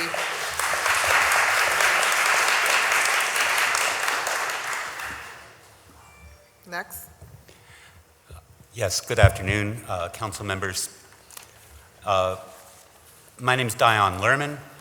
I'm a Chestnut Hill resident, and for the last 12 years, Philadelphia staff person for the Pennsylvania Integrated Pest Management Program, as Michelle Niedermeyer is. I'm a licensed pesticide applicator and an associate certified entomologist. Much of my work involves bed bugs, talking to residents on the phone, identifying insect samples that are brought to our office, or providing training to resident social service providers and pest management professionals. I'm going to shorten my testimony to focus in on the most important. We have 3 minutes. I'm going to honor the clock. Bed bugs live, of course, in our homes. There are not wild bed bugs in the park. Bed bugs seldom infest most schools or workplaces. No one is sleeping there. And that's where the bugs feed on us and our children when we are asleep. However, bed bugs are hitchhikers. They travel on our clothes and belongings and drop off either randomly or on purpose, and then find a new host to go home with. This is most likely to occur anywhere where people sit for an hour or more, change clothes, provide home care, or sleep in places where occupants are highly transient. Anybody can get bed bugs. You get them because you are unlucky. Then they are in our homes. Row homes define Philadelphia. 59% of our housing is row homes, and most of them were built before World War II and have plenty of cracks and crevices where bed bugs can hide and readily pass between units. Only 8% of our homes are single-family detached homes. In this ideal habitat, bed bugs flourish. They don't need to hitchhike, they just crawl down a wire or a pipe to find a new home. Research has shown that they readily do this. A Rutgers University study released marked bed bugs in a top-floor apartment. Within 2 weeks, they had spread to each adjacent apartment, to the sides, below, and even across the hall. While bed bugs cannot fly, jump, or burrow, they walk just fine. Seniors are the least likely to show the bug bites and may not see the tiny bugs. Disabled people may not have the resources to deal with bed bugs, and home aides may be reluctant to provide service in an infested home. These are very real problems that we find out about every day. Research from some visionary companies and many universities, including Penn State, Rutgers, and Virginia Tech, has developed and verified several new tools that target bed bugs in new and effective ways. These new tools in the Integrated Pest Management Toolbox are used together, including new monitors, heat chambers, and other heat delivery devices, innovative pesticides, and verified treatment protocols, as Marty mentioned. Even difficult infestations may be successfully treated with little representative preparation. All of this is to say it has never been easier, more efficient, or more effective to control bed bugs. And we learn more each year. Fatalistic deflectors such as, oh, they're impossible to get rid of, or people just won't cooperate and pest control can't do their job, are no longer valid. Philadelphia can control bed bugs, but we need to recognize the problem and empower the solutions. Thank you for your time and attention. Thank you.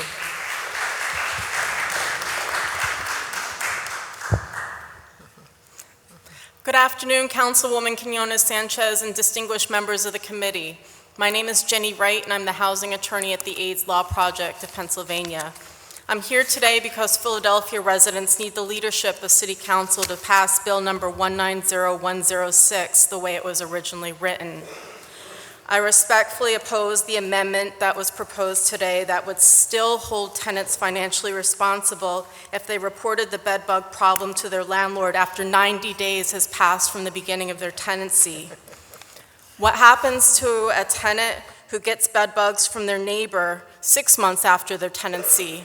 What happens to somebody who gets bed bugs in the wintertime when the problem isn't apparent and doesn't become apparent for 4 more months? The status quo is what happens. I had prepared testimony today about some of the realities that my clients face, basically what the status quo is today. In the interest of time, I'll summarize it to a couple of clients.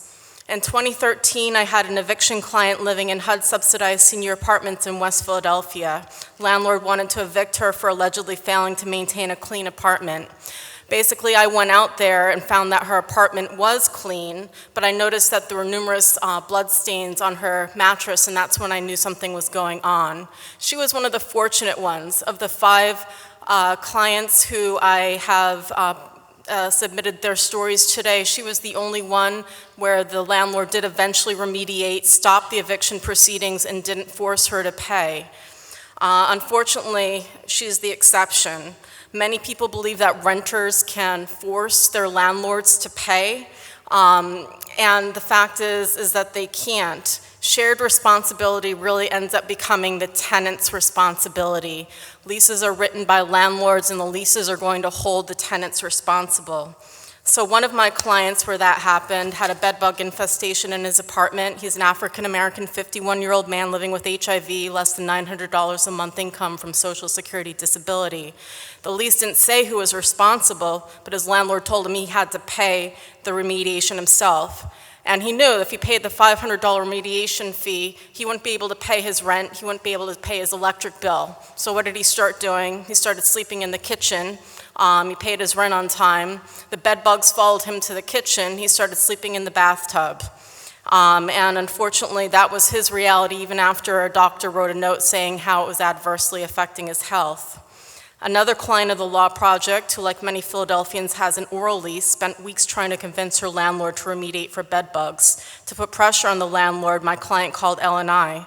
When the L&I inspector came to the property, she refused to complete the inspection. My client didn't realize that L&I doesn't currently inspect for bed bugs, which means that landlords can't get code violation for bed bugs. Contrast this result to a renter who has a cockroach infestation. When that renter calls L&I, an inspection takes place and a code violation is issued. Having a code violation makes it more likely a landlord will address the problem. If they don't, the code violation helps support the tenant taking action like withholding a portion of rent or using rent monies to remediate. Although L&I does not issue code violations for bed bug infestations, Philadelphia Housing Authority's Housing Choice Voucher Program will. Thank you for the opportunity to testify before the council today. And again, I'd like to voice that I oppose the amendment that was proposed today. Thank you to the panel. No questions to this panel. Our final panel, and again, Erin Blair and Joy Ann. And I know that both of you have similar testimony, so please, I'm going to ask you to summarize, and Mercedes Urena.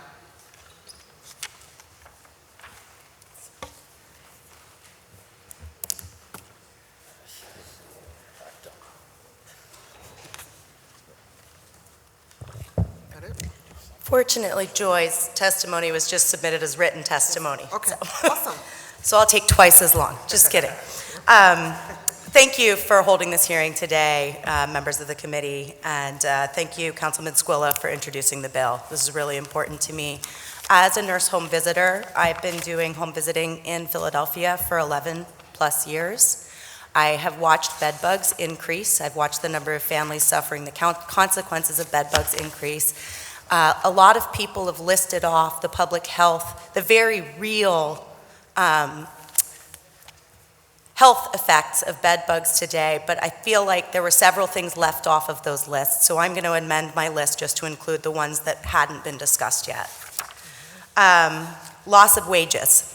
When somebody discovers bed bugs, they have to take a lot of time off of work to remediate it. They often have to be home for exterminators. They have to possibly exterminate their car, as I have had to twice. I've had to also take time off of work to check my entire home, have other people come in and check my home due to concerns of exposure related to my job. Lost productivity due to the health consequences such as depression, anxiety, loss of sleep, etc. But lost productivity has a real measurable outcome. I think Councilman Dom has spoken to that in the past regarding other issues that I've heard you speak about, but lost productivity is very real. Lost days of school. That can either be from the school being shut down due to bed bug exposure, or that can be due to children being sent home from school because a bed bug was identified on them. That leads to stigmatization of that child and further emotional health consequences that go long beyond the exposure of that school. Permanent scarring. A lot of times people don't talk about the visible physical relationship that bed bugs have to when you see somebody with scars from bites, you're concerned that they may have come from that, and those people face a lot more social isolation and rejection from their peers, from their family members, from their friends, from employers, etc. Risk for developmental delay was not something that was brought up. I have families who refuse to put their children on the floor. I have families that are afraid to have their children sleep on safe sleep surfaces because those safe sleep surfaces may harbor bed bugs. I don't think I have to tell anyone in here the dangers of co-sleeping on an air mattress with a child because you've been told the air mattress is the safest place to sleep to prevent bed bug bites, but your child's cot or crib that's safe may not be the safest place in your home, but that increases the risk for SIDS and suffocation. Impaired maternal-child bonding. I have seen the impact of bed bugs on pregnant women giving birth to children. The depression and anxiety is impacted and impacts that relationship they're developing with their newly born child. Housing instability, increased substance use, fear of child protective services involvement, exhaustion, inability to think clearly, which can lead to driving issues, a host of other public health issues. Lowered self-esteem and job loss. That's a pretty long list of things that weren't included in the very long list of things that were already included. And I've seen all of them. I recognize that the Philadelphia Public Health Department has not yet listed bed bugs as a concern, but part of this discussion and part of City Council's duty here is to increase that conversation with the health department because this is a public health issue. It's serious, it has severe consequences. Those consequences tend to impact low-income families, minorities, and people in rental units more than other people. Ask you to wrap up because the clock's already. Low-income homeowners also need assistance with this issue. This issue has we've had bed bugs in City Hall, SEPTA, the Free Library, movie theaters, the Gap, other malls. It's everywhere. It's an issue that can't be teased apart and simplified, but as a public health nurse, I assume the risk of exposure through accepting a paycheck for my job. As a landlord in the city of Philadelphia, you assume the risk of exposure through accepting that rental check from your tenant. I urge you to think of it that way. Thank you. Have a good day. Thank you. If you can you hold up a minute? Councilman Squilla has a question. Just one quick question, because you hit on the point too that I wanted to get to. Single-family homes, people who are in homes. You see that when you go to visit, whether they're renting the house or they own the home. When you tell people that or you suspect that they have bed bugs, what is the first reaction, or is there means to help them get it remediated? As part of my job, when I introduced myself to a family, I ask if they've had bed bugs. I use screening questions to identify if they have any symptoms or things. And I also teach families how to search for bed bugs in their home. I use flashlights on baseboards. I pick up mattresses. I pick up bed sheets. I show them what the blood staining looks like. I also show them what bed bugs look like, bites look like on their babies. It's really hard to get babies not to scratch bed bug bites, by the way. But a lot of families are in denial because they've seen the trauma it causes to other people, and it may take a little bit of time to get that family to recognize it, as well as that family's physician. So oftentimes I will say that these look like bed bug bites, and then they'll go to the doctor, and the doctor will say, oh no, it's just mosquito bites. So part of the solution to this needs to be a significant public education campaign that's well-funded and that is all home visitors, all healthcare providers, everywhere that families end up being, that they're getting educated around that, because it is a city, it's a countrywide issue. I think other people get exposed visiting other countries. This is an international issue. So as a health professional, you believe that this is definitely a health concern? Absolutely. Okay, thank you. Just real quick, so do you consider a bed bug a vector? I consider the most common things that I've seen that are significant is MRSA infected bed bug bites in children that I've been caring for. So MRSA's methicillin-resistant Staph aureus. It's something that's common in a lot of places, but once your skin integrity is interrupted or disrupted with bites, you're at higher risk of contracting a whole host of secondary infections. Those secondary infections can be spread through daycares. I currently have one child who hasn't been allowed in daycare for 20 days due to MRSA. That's a long time of missing daycare, and mom's trying to scramble to get to work. Thank you. Thank you. Anyone else here to testify for this bill? Seeing none, we will proceed right to the next controversial bill of Councilman Squilla. Will the clerk read the title of the bill? Bill number 190610, an ordinance amending Title IX of the Philadelphia Code entitled Regulation of Business, Trades, and Professions by adding a new chapter, Section 9-4500, entitled Prohibition on Use of Certain Bags and Checkout Bag Charge, to permit the use of only certain bags by retail establishments at the point of sale or for a delivery, and establishing a charge payable by the consumer to the establishment for the provision of all other types of bags. Thank you. And before I have the administration testify, could the sponsor of the bill explain the amendments that are on the floor? Thank you, Madam Chair. We have a couple amendments that are on the floor, one being a reduction in fee from 15 cents to 10 cents, and the other being the enactment of the bill, which would be January 1st, 2020.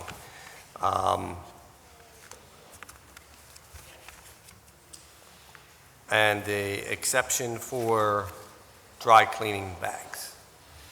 Thank you. I'm going to allow the administration to testify, and I assure you, Nick, we have a bunch of questions. And then we'll get to the testimony. And I'm going to have to go to the 3-minute rule, as we have 1, 2, 3, 4, 5, 6, 7, 8, 9, 10, 11, 12, 13, 14, 15, 16, 17 people to testify. Thank you.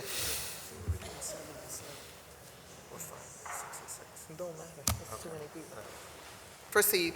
All right. Good afternoon, Chairperson Quinona Sanchez and members of the committee. My name is Nick Esposito, and I'm the Director of the Zero Waste and Litter Cabinet in the Managing Director's Office. I'm here to offer testimony for Bill number 190610, which permits the use of only certain bags by retailers at the point of sale. I'm very pleased to provide testimony today as City Council takes up this critical issue of single-use plastic bags. Although plastic pollution is a global problem that cities, states, and countries are grappling with, you don't have to look beyond our city streets to see the impact of single-use plastic bags on Philadelphia. In fact, the 2017 Zero Waste and Litter Action Plan recommended the banning of plastic bags as a major strategy to reduce the amount of litter in Philadelphia. The sheer magnitude of single-use plastic bags used in this region is astonishing. The Clean Air Council estimates that Philadelphians use over 1 billion plastic bags annually. Although some may claim that these bags are recycled, statistics from Waste Management show that only 1% of these bags are actually recycled. So where do the rest of them go? The 2018 Citywide Litter Index revealed that single-use plastic bags were the 5th most littered item in Philadelphia, behind other single-use plastics like beverage bottles and takeout containers. The Water Department removed over 8 tons of single-use plastic from our streams and stormwater infrastructure in 2018, with plastic bags accounting for over 17% of this waste. The sheer volume of these single-use plastic bags being littered has significant consequences for our residents and our city operations. In fact, businesses with littered storefronts are 50% less likely to be patronized than storefronts that are not littered, according to industry reports. And our former recycling processor, REAP Community, reported that plastic bags getting stuck in recycling processing machinery at the recycling plant accounted for over 10,000 hours of lost staff time, as the facility needed to be shut down to clean the plastic bags out of the equipment, thus making our recycling streams much more expensive and less efficient. It's undeniable that the magnitude of plastic bags distributed in Philadelphia are one of the largest polluters and drains on our city resources and economy when it comes to the cost of cleaning them up from our littered streets and processing them through our waste management systems. Today, bans are widely accepted as effective policy to address litter and waste, and more than 200 municipalities throughout the U.S. have done so, including Chicago, New York, District of Columbia, and Boston. Moreover, entire states and territories in the United States, from California to Puerto Rico, have enacted legislation that bans plastic bags and/or sets fees on other types of bags. There are major supermarket chains like Kroger that look to phase out plastic bags by 2021 from their stores, not to mention stores like Save-A-Lot and Aldi, which happen to operate in low to mid-income parts of our city, that have their own policies and fees on plastic bags. This bill is a common sense and measured bill that will reduce litter and ensure cleaner, thriving neighborhoods for our residents without putting too much of a burden on our businesses and our residents. And as I said, will keep us in step with the progress other cities are making on this issue. As it's currently written, the legislation calls for a 15-cent fee on paper or reusable plastic bags, the amendment bringing it down to 10, in addition to the ban on single-use plastic. While the fee included with the ban is an effective behavioral change or check that other cities have enacted, we believe that the individual businesses should decide what fee is appropriate for their customers. We feel that the behavioral nudge of having to use reusable or paper bags will also accomplish the same goal of total plastic bag reduction. In closing, the administration is supportive of this bill as a way to better reduce the use of single-use plastic bags in Philadelphia and reduce the litter and the cost of cleaning up this litter. We thank Councilman Squilla for introducing this bill, and I'm happy to answer any questions that you have. Thank you.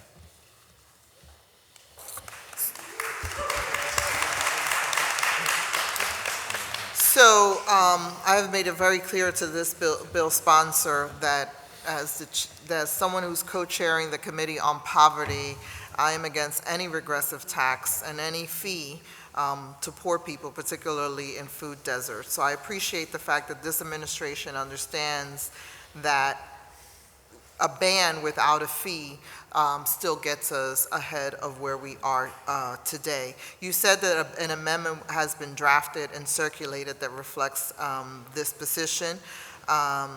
What is the agreement between you and the bill sponsor as it relates to the fee? So we had made our position clear about the administration's position on the fee. This was as we came in today and heard what the amendment was and the 10-cent fee, that was what the councilman decided to put in, and we made our position clear, and that this is his bill, and it's not an administration bill. It's up to him to put that amendment in. Can you talk to me about the behavioral nudge and what the administration through its Zero Waste Cabinet intends to do to incentivize the utilization of recyclable and reusable bags? Yeah, and like we said, this is happening all around the country already. This is an inevitability. That's why you're not seeing the same outcry that you're seeing in past when this bill has been introduced in Philadelphia. So as we kind of have the behavioral nudge of a full ban on what was considered by ATSM standards, which is the main entity that kind of says what a standard would be on a single-use plastic, that they are fully eliminated, which we're very happy with.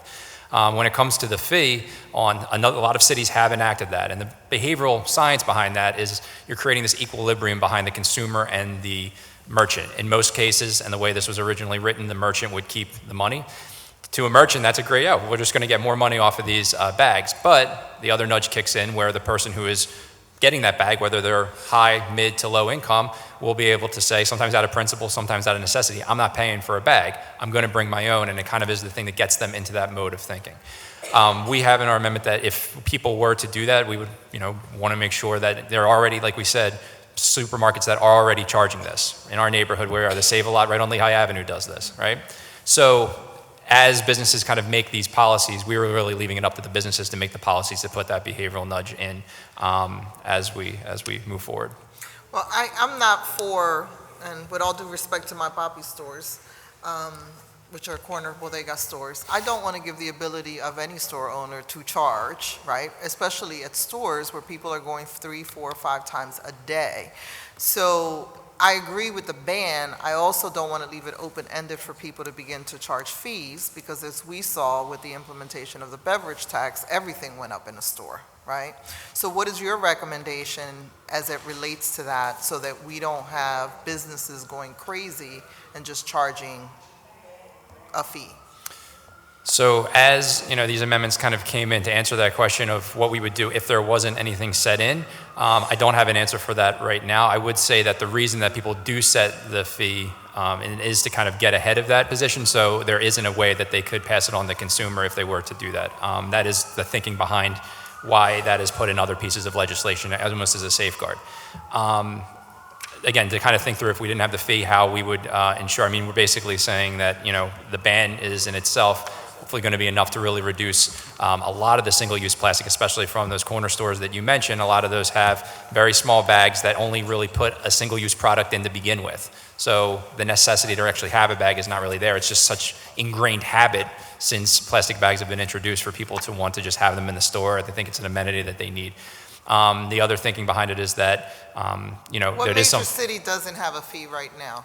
Which major city does not have a fee along with their plastic bag ban? I'll have to look through I think it was my Chicago things. or one of them. Chicago has a fee without they basically New just have a York. fee on plastic. New York has an interesting setup. So New York has a statewide ban, and what they've done through the state is give municipalities the ability to say if they're going to charge a fee along with the ban or not. New York City has opted in to include a fee with the ban. California has a statewide ban that is a fee and a ban. I think Boston, Seattle, and Boston was just recently passed theirs, has the fee and the ban. I have a lot of on here, a lot of, when you say major cities, I'm showing a lot of smaller cities in my research having just the ban. Okay, thank you. Chair recognizes Councilman Greenlee. Thank you, Madam Chair. Just quickly, my position's pretty much identical to what the chairwoman just said as far as the fee. But just so I'm clear of the administration's position, because you said you're definitely for the ban of the plastic. Yeah. I think a lot of us are, okay? As far as the fee, you said the administration prefer that it be left up to the business owner. Is that a fair statement?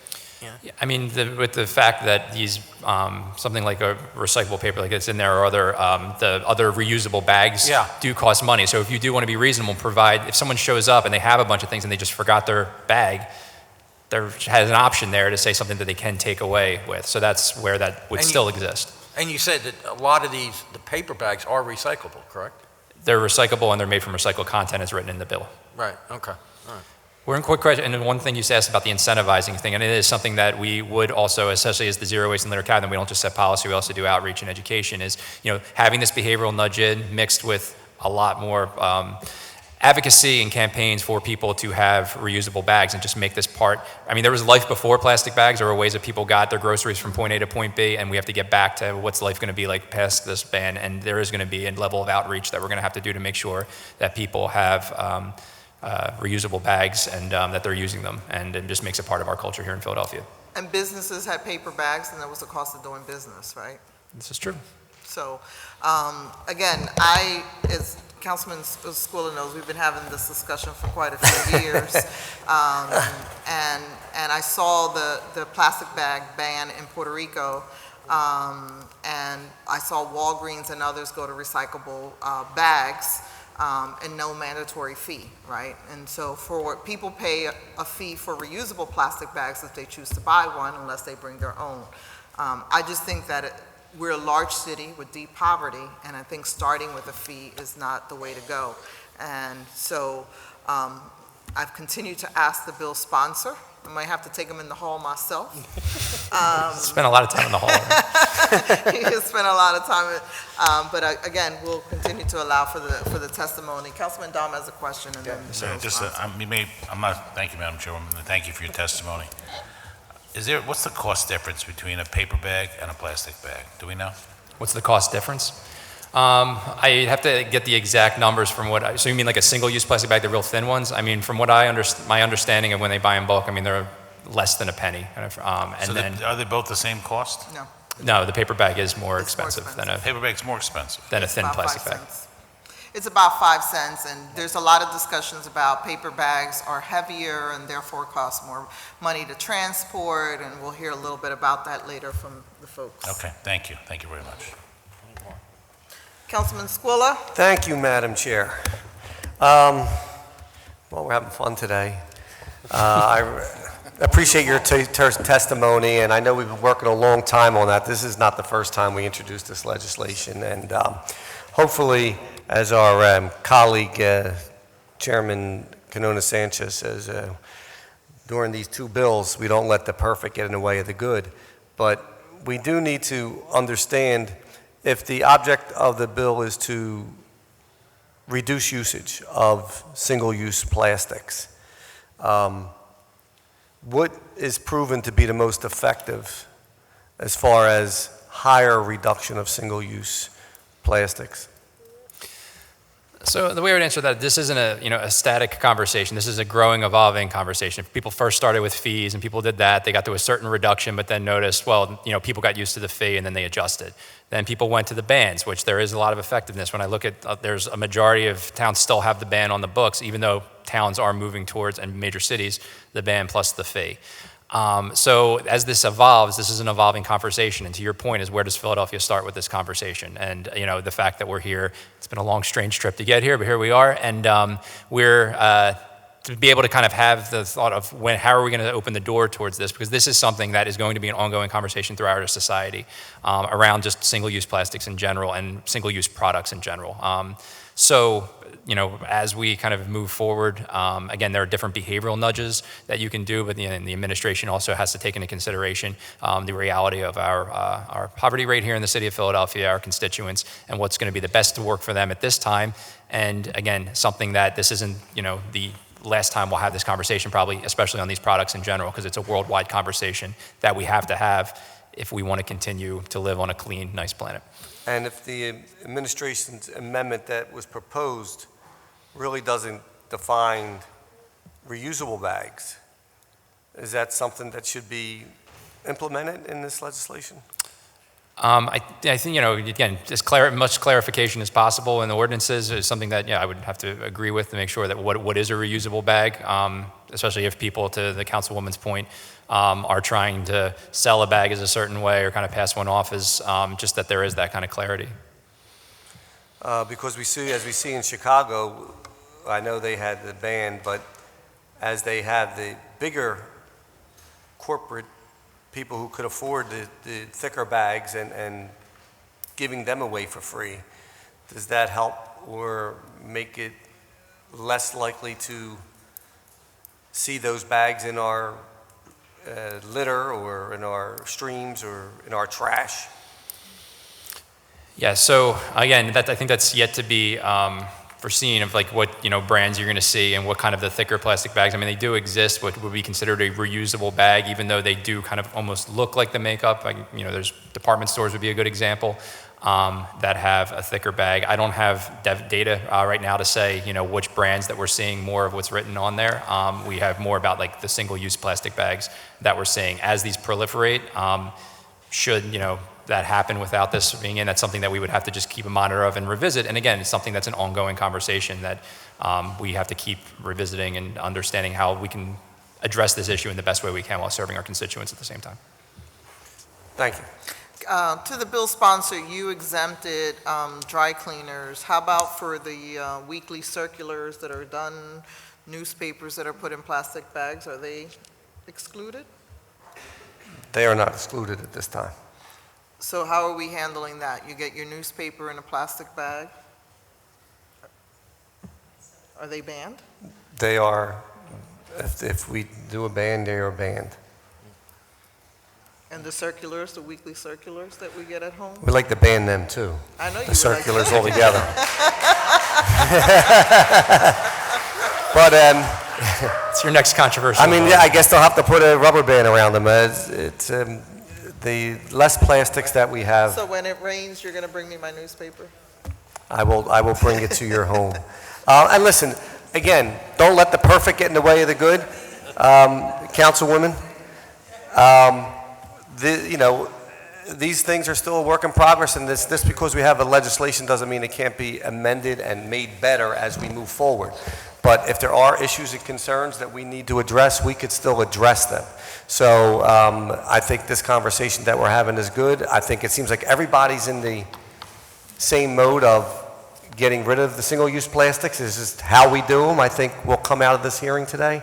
So I think that's important. But I think we need to move in that direction. And if we need to amend the bill or find a better way to do something, I think we could do that moving forward. Thank you. You have a question, Councilman Dahl? Thank you, Madam Chairwoman. And I guess the sponsor, or to you, Nick, I'm just curious, I see people walking dogs, and they scoop. Are those bags part of this ban, or are those different? No, those bags would not, because they're stuff you can buy off the shelf, and it would be the same as buying trash can liners. So my understanding is they're fine. They would be fine, yeah. Okay, thank you. You got it. Thank you. I don't know, you're going to testify? Yes. Proceed. Good afternoon, Councilwoman Sanchez and members of the committee. My name is Kelly Offner. I'm here testifying on behalf of Keep Philadelphia Beautiful. We are a community beautification organization that serves Philadelphia residents, students, neighborhood, and civic leaders for a shared vision of a litter-free city. We're also members of the city's Zero Waste and Litter Cabinet and work closely with the Streets Department on this initiative. So we are also a local affiliate of Keep Pennsylvania Beautiful and a part of the larger network Keep America Beautiful. So thank you for this opportunity to speak about Bill 190610. Keep Philadelphia Beautiful hosts land-based and waterway litter cleanups with many of the other organizations that you're going to hear from today. These are a cornerstone of our anti-litter work, but there is frustration that comes with cleaning up the same blocks and parks year after year, which is aggravated by the cost and time, procuring supplies, and hosting a safe event. Our volunteers often find plastic bags and other single-use plastic items as they clean up waste and litter from streets, parks, and waterfront property. At a Philly Spring cleanup event in Cobb's a couple of years ago, a small group of volunteers directed most of their energy, it was a couple hours, toward removing debris from a nest of low-hanging tree limbs over Cobb's Creek.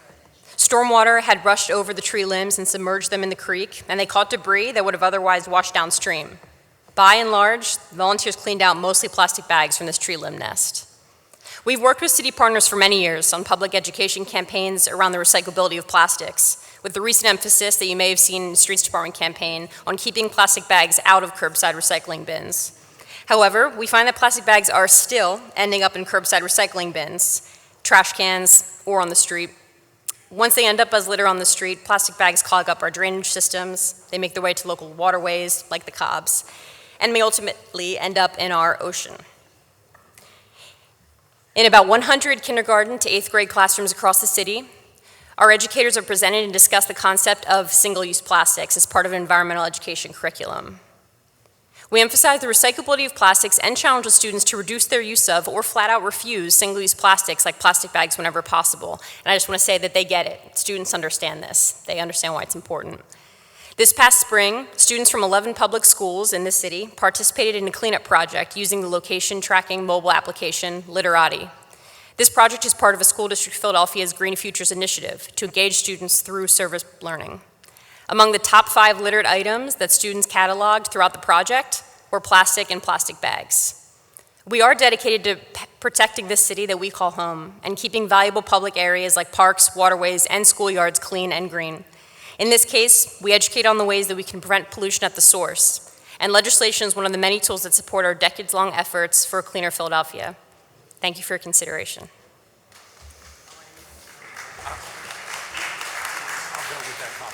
Okay.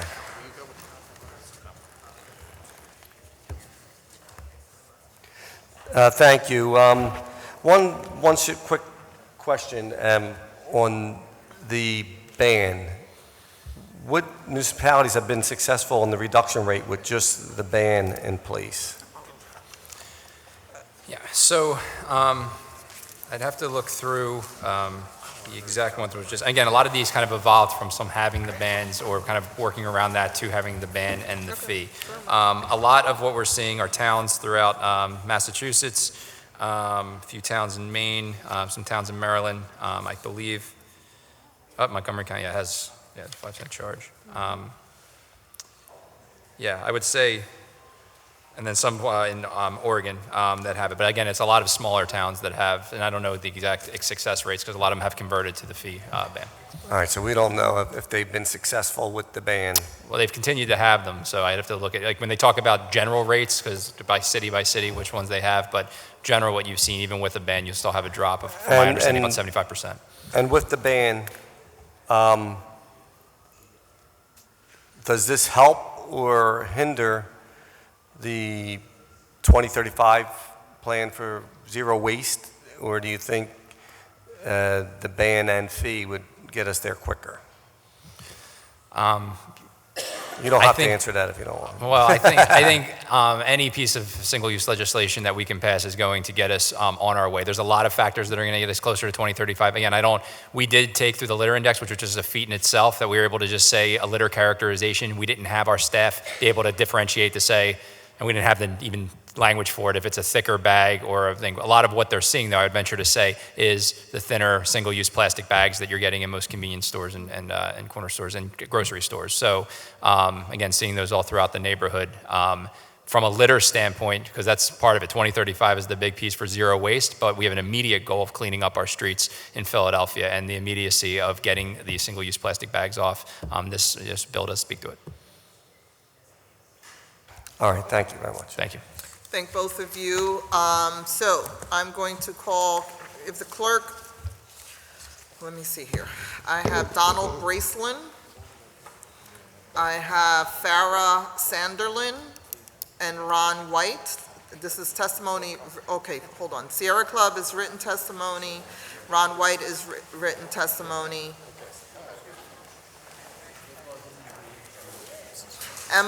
Emily Davis. Aminita Sandra Calhoun. That will be our next panel. Let me repeat that again. Donald Bracelin, Emily Davis, I believe Ron White is written testimony, Aminita Sandra Calhoun. After that, so that they get ready, and I'm going to honor the 3-minute clock, is going to be Migdalia Rosado, Charito Morales, and Mona Singletary.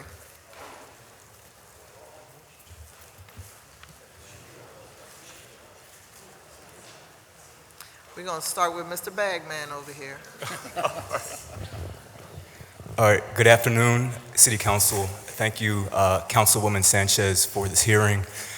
Your name for the record. Oh, my name is Ronald White. I'm speaking in favor of the bill. I work with young people, and that's one reason why I'm wearing this kind of silly costume. We use this costume at Trash Academy, which is a program of Mural Arts Philadelphia, to educate around the issue of plastic bags. This costume represents the average number of plastic bags the average American consumer uses every year, which is around 365. So when people see this costume, they're like, wow, that's how many plastic bags I'm personally using every year. That's really a good striking visual for people. And I want to address the issue of poverty in the city, because I do, that resonates with me. I was raised in poverty. I understand what it means to live in poverty. And I don't think that people should be penalized for living in poverty. But I also want to say that poor people also care about the environment. I know a lot of poor people who are environmental activists. They don't want to be penalized for being poor, but they also want to see our streets clean. They want to see our environment protected. So I hope that can be factored in. I also want to say that the young people I work with are very enthusiastic about this bill. I'm sure you've heard about all the climate activism with young people these days. The environment is a really, really, I hate to say hot topic, but that's kind of what it is. Young people are facing an existential crisis with climate change, with destruction of our environment. They are looking to our politicians, they're looking to you basically to basically save us to do something. We have to really fix the situation with our environment. And I feel like if we can't do something small like banning plastic bags, how are we going to do something big like getting solar energy or reducing CO2 emissions? We have to do the small things first. And I'm really hopeful that we can do this and get this done. And I appreciate your time and listening to us here today. Thank you. Thank you.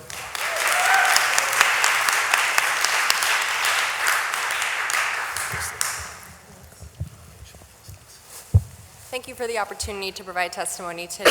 My name is Farrah Sonderling, and I'm here on behalf of the American Forest and Paper Association. Our members manufacture pulp, paper, paper-based packaging, and tissue products, all made in the U.S. AFMPA opposes the bill as currently drafted. In addition to banning plastic bags, this ordinance seeks to place a 15-cent surcharge on paper and reusable checkout bags. AFMPA believes that all paper bags should be excluded from measures to tax retail bags because it is a commodity that is recyclable, highly recycled, compostable, and made from a renewable resource. The proposed mandate that retail stores keep the full 15 cents charged for every recycled paper bag creates the function of a tax without any benefits to the public. Retail stores already have the option to charge for carryout bags without needing permission from the local jurisdiction. We should also remember that taxes and fees burden hardworking citizens, increasing the cost of basic necessities for all citizens and disproportionately impacting those who are low income. These consumers cannot afford to pay an additional tax on bags while they struggle to cover their current expenses and need a packaging option to protect their food purchases from damage and contamination. Consumers who are sensitive to environmental concerns also prefer paper bags. Responding to consumer demands, many retailers have already voluntarily transitioned to paper. In Pennsylvania, the forest products industry operates 263 manufacturing facilities and employs nearly 54,000 individuals with an annual payroll of over $2.9 billion and produces $16 billion in product each year. The estimated state and local taxes paid in Pennsylvania by the forest products industry totals $196 million annually. Our industry achieves a consistently high recovery rate of material. In 2018, 68.1% of all paper consumed in the U.S. was recovered by recycling, and the recovery rate has met or exceeded 63% for the past 9 years. Paper is the most recycled material in the U.S. today. According to the EPA, more paper by weight is recovered for recycling from municipal solid waste streams than glass, plastic, and aluminum combined. We urge that you consider the many important uses of paper bags and keep in mind that they are highly recycled, compostable, and made from a renewable resource. Thank you for the opportunity to testify. Thank you.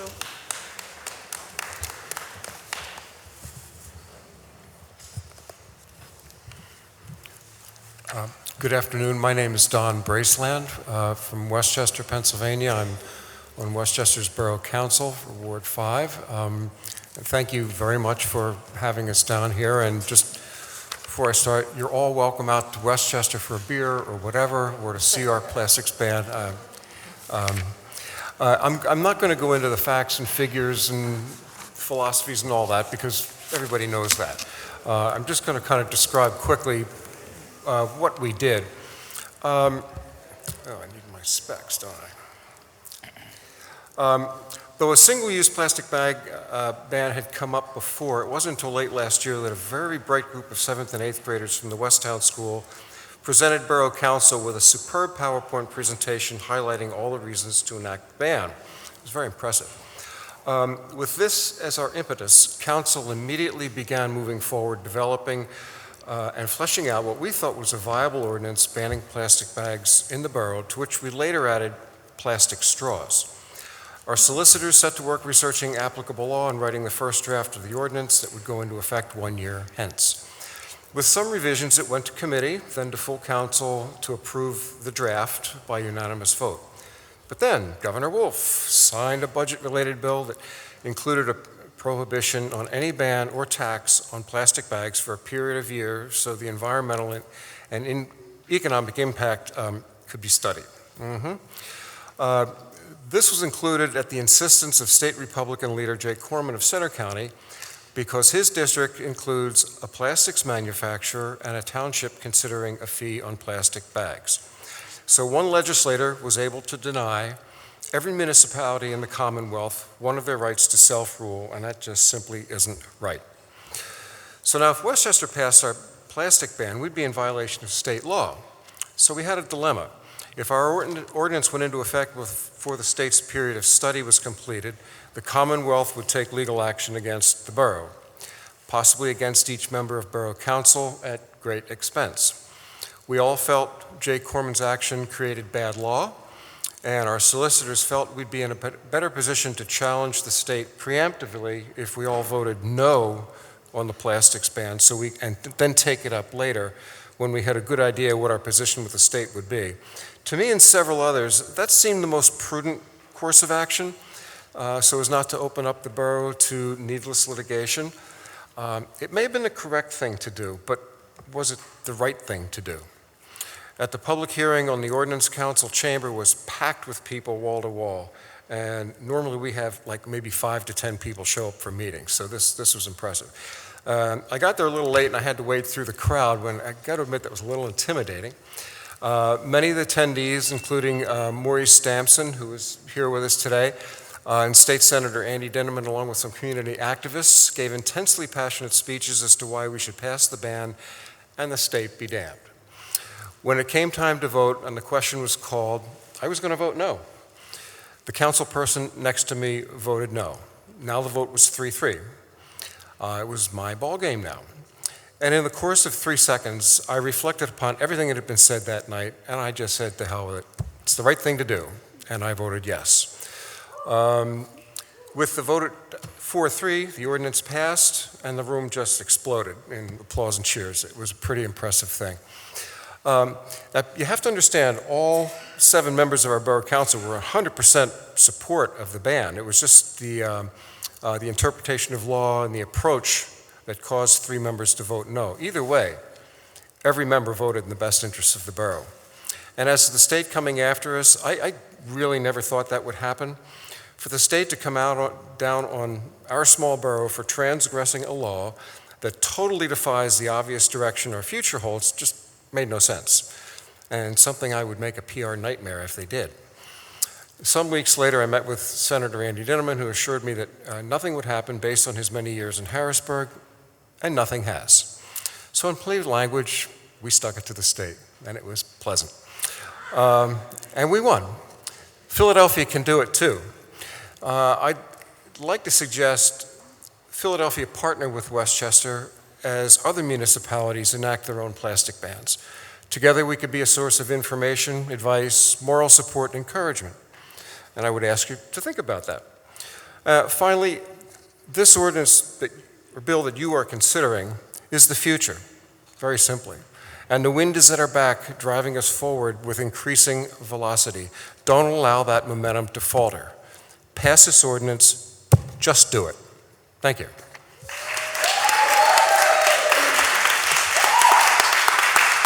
Thank you. Any questions from our panel? Thank you so much, and thank you for your patience. I know you've been here quite a bit, quite some time. So thank you, Mr. Bagman. We're going to go to our next panel, Migdalia Rosado, Charito Morales, and Mona Singletary. I'm going to ask people to do the 3-minute. Where's my, are you talking? Ron, you left your bag. After that, I want Stephanie Wine, Maurice Sampson, and Jessica Casale. And then we still have 2 more panels, so. Again, thank you all for your patience. It's been a long hearing. Good afternoon, Councilwoman Maria Quiñones Sanchez, and thank you for having me here today and listen to what Providence Center has been doing in the community. My name is Charito Morales, and I am community organizer for Providence Center, and I am a community servant. That's one of my titles that I like to be called. I'm here because I'm really worried about what's going on in North Philadelphia, Fir Hill, and Kensington area. We have a massive amount of trash in our neighborhoods, not because we do not clean, because we have a trash issue. That's one. And my other concern is that we have more plastic bags flying all over my neighborhood than birds. And all you see in our trees, in our parks, is more and more trash flying and staying in there, which is killing our, it's an environmental issue, and it's polluting our areas. I don't want to live like that, and certainly I don't want the people in our neighborhood to live like this, right? So I also come from Puerto Rico, like Maria, and I do understand about we actually won. We stopped the using of the plastic bags, which was a rather issue in Puerto Rico, in our oceans. I'm a surfer, and everything started with surfing, and we was worried about all these plastic bags getting into our waters, our creeks, and our rivers.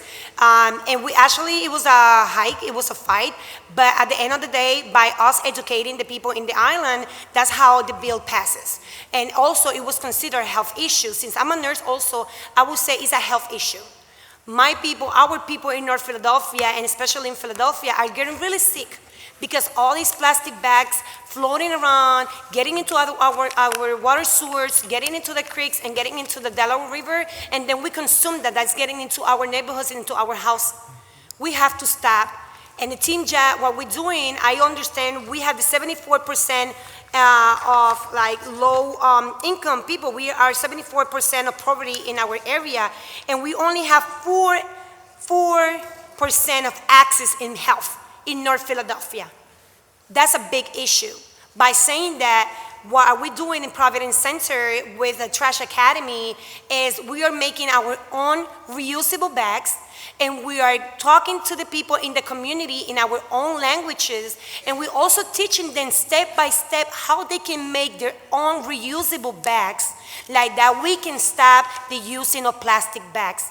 I understand we are the poverty income communities, but that doesn't mean that we can learn by teaching them how to make their own reusable bags like we did in Puerto Rico, like they did in California, or they can also use reusable bags. They can pay for it. They can buy them in the dollar store. They're everywhere in our stores. I understand also there is an issue with some of these bodegas or people taking advantage of our low-income communities people, but we also have to make sure that we educate our communities like that they don't fall for that. And I believe by us creating those changes, we can have a healthier community, a cleaner community, and we can help with the environment. By using our youth, and by using our youth, they can get this information into the households. We can also get to our schools and talk to the people in our community.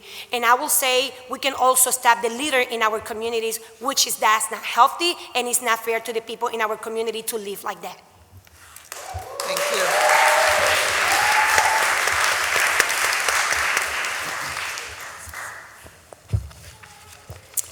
Hi, good afternoon. Good afternoon. Councilwoman Quiñones Sanchez and respectable panel. My name is Midalia Rosado, and I reside at 1218 East Cayuga Street, zip code 19124. I live across the Juniata Boys and Girls Club. Okay.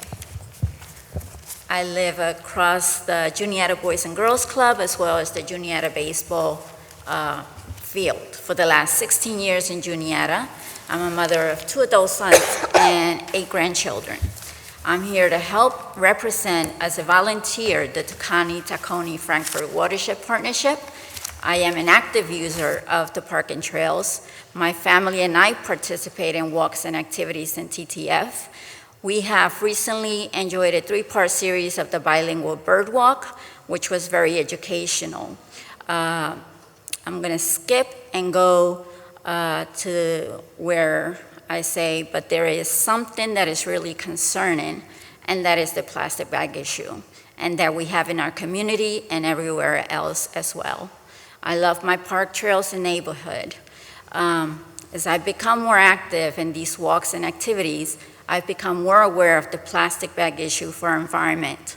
And as a mother and a grandmother, I worry about my family's health and future as well as the environment. For example, I did a little research. I know that it affects our wildlife. Animals can choke, and it can cause their death. They get into our waters, such as streams, creeks, drains, and oceans.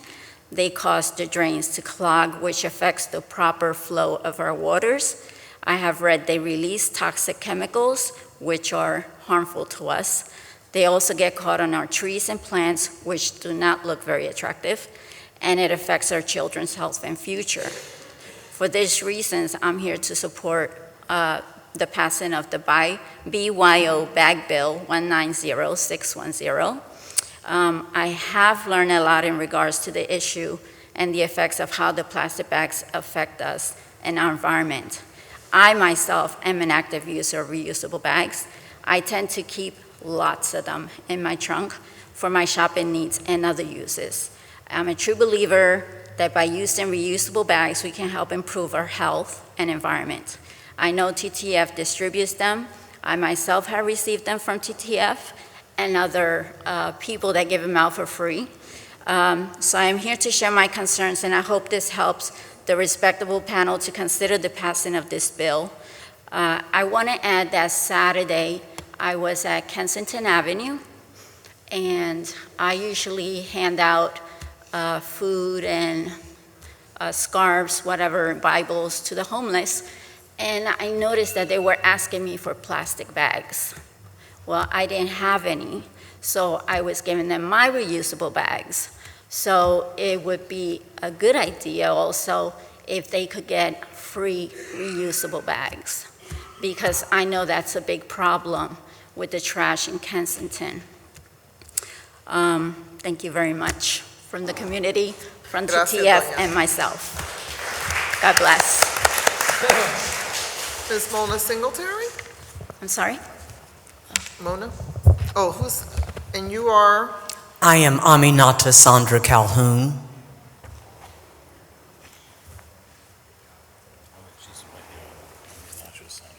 Oh, okay. Go ahead, you may Let me proceed. say good afternoon to you and thank you, Council Maria Bonez Sanchez, for this opportunity to speak with you, the City Council person. I am coming from you from the stance of a neighborhood resident who, number one, I am 1,000% in support of this ban, the single-use plastic bag. And the reason is this: I clean 4 to 5 times a week 5 sewers, 1.5 lots that are oversaturated with plastic bags. It has drove me to a degree of a mental state that I am just livid. I am so livid with cleaning of the plastic bags every day. I say 4 days a week, but sometimes it comes out to 6 to 7 days a week because of the overwhelming saturation of these plastic bags in the sewer, in the alleys. And I live in West Philadelphia on Belmont Avenue, which is a state highway, and Belmont Avenue is saturated with plastic bags like it's a fabric, like it is a blanket fabric. And the cars are driving down Belmont Avenue through no fault of their own, and the bags are just flying all around like they're having an epileptic seizure of some sort. Coupled with the fact that alleys in my immediate neighborhood, I had a mindful zero waste cleaning activity event on June the 28th. Cleaned 3 alleys. The alleys were full of more trash bags than the other trash and litter. I am using unnecessary time to clean plastic bags from the sewer. As a day like this, I hope that I can get home in time before the rain comes down, if it's not raining, because when it rains, the water pushes these plastic bags to the sewer. Why? Because the plastic bags are light in weight. So the wind and the water pushes them into the sewers that are open mouth and the sewers that have grids on them. Also with all this cleaning that I'm doing with just the plastic bags alone, One day I was so livid. My mental state said to me, take these plastic bags that you have cleaned up and go to City Hall and dump it at the sustainable office. This is totally ungodly. I am living in an environmental ingest in my community, and this has to end. It is affecting the health of us with asthma and cancer, because these plastic bags, they don't go anywhere. The only thing they do is break down to smaller plastic particles, which are microplastic particles, which is all in the air, all in the water, and I do not trust and believe that the water system has enough quantity and quality mechanisms to clean these toxic plastic, microplastic particles out of the water. I'm really paranoid every day about my bathing with this water because I know there are microplastic particles in the water that's really toxic and an environmental ingest to the communities and city at large. And we should be really embarrassed that we have other cities and states that's already on this since September 2014, and we're sitting up here using time that we could use for something even more meaningful, talking about, well, what should we do about the plastic bag? I came up in an era where there was no plastic bag, not even thought of. We had paper bags for our shopping. We went to the market, we went to the clothing stores, and all of our items were put in paper bags. What is the problem with us today? Not only that, I'm going to ask you to wrap up, I'm sorry. Not only that, there are markets that automatically put my groceries in paper bags, such as, look at this. Automatically, my lunch, my salad is put in a brown paper bag and not a plastic bag, and without me asking. Let's get righteously real. We need to do away with this plastic that's really muffing us up. Thank you. Thank you.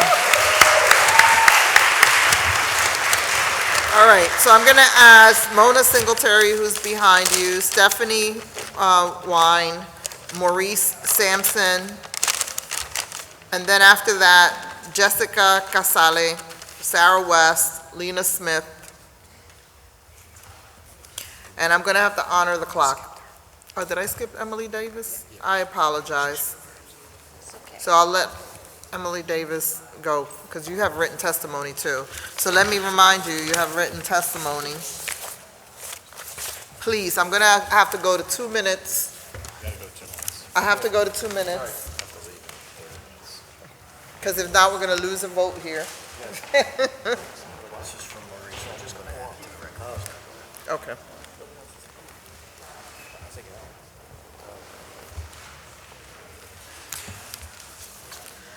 So, Ms. Emily Davis, you have written testimony, and we're going to go to the 2-minute clock, and I have to honor it because we still have 7 more people.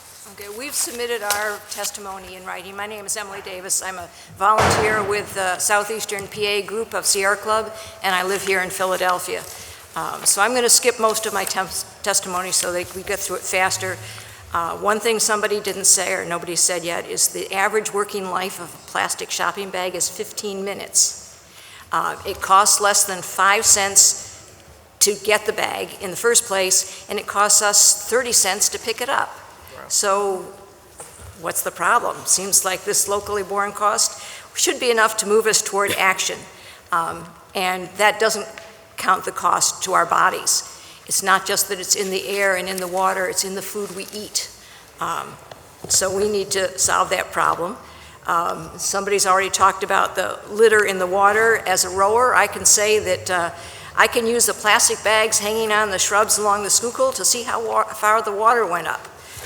Not exactly the best way to measure, I don't think.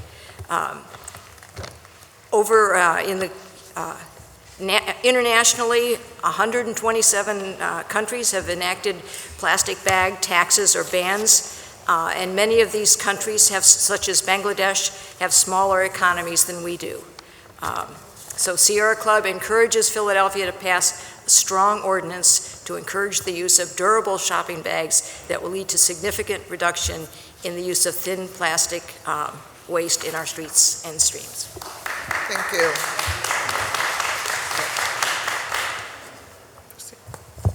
Oh, here. Oh, gosh. Good afternoon. My name is Stephanie Wine. I'm the Clean Water and Conservation Advocate for Penn Environment. So we're a statewide citizens environmental advocacy group with thousands of members across the Commonwealth and here in Philadelphia. I'm also a West Philadelphian. And on behalf of Penn Environment, I'm testifying in support of Councilman Squilla's Ordinance 190610, and as a prohibition on single-use plastic bags and a fee on recyclable paper bags. Penn Environment is part of Environment America, a national network of 29 state groups across the country. We've been intimately involved in the passage of the fee ban hybrid in cities across the country, and so I want to offer Penn Environment and our partners at Environment America as a resource to the council on what those best practices are. I'll skip the part of my testimony where I talk about how bad plastic bags are for us and for the environment. I'm really heartened that we seem to be in agreement on that. What I want to address specifically is the idea that we've had free plastic bags all along. We've never had free plastic bags. We've been paying for them as consumers this whole time. When we've bought food at the grocery store, we've already been paying for plastic bags in the price of our food. We've already been paying for paper bags in the price of what we buy at Trader Joe's. So we've already in some ways had fees on plastic bags. We're paying for pollution from single-use bags as ratepayers to the Philadelphia Water Department because bags, plastic, and paper clog our stormwater infrastructure. Philadelphia is an international innovator when it comes to green infrastructure, but we're getting in our own way by allowing single-use bags to clog our storm drains and our rain gardens, increasing flooding and runoff pollution. And when the Philly Water Department has to employ cleanup teams to pull litter out of our drains, it makes it harder to comply with our consent decree with the EPA to comply with the Safe Drinking Water Act, or the Clean Water Act. And the Water Department estimates that this pollution is doubling the maintenance cost of our stormwater infrastructure. We're paying for them in the increased cost of recycling. Recycling, I know, has been a hot topic in the chamber this year. Single-use bags are the #1 contaminant found in recycling facilities when they're being improperly recycled. They clog the machinery, they decrease the efficiency, and they drive up the cost of recycling. And PennDOT spends $13 million cleaning up roadside litter in last year alone, with the majority in southeastern Pennsylvania. So we are already paying for single-use plastic bags. And there's a lot of data about what types of bag ban laws work and which don't.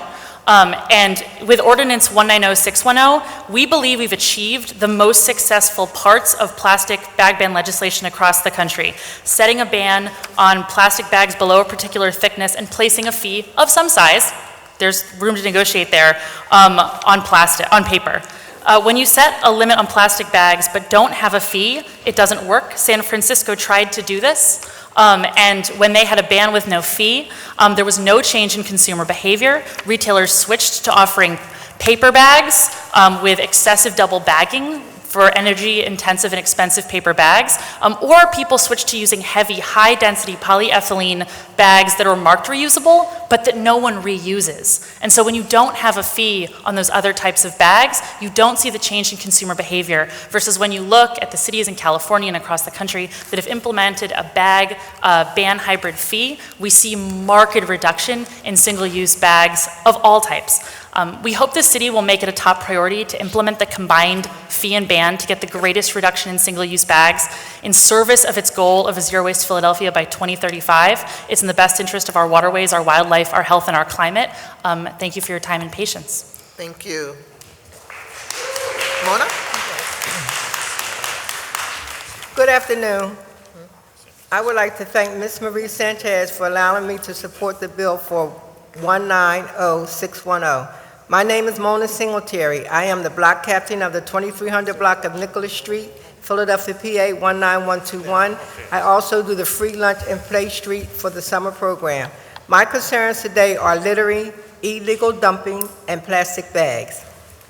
Let's discuss dumping and littering, which I see is a problem in my community because there are many empty houses and vacant lots through the community.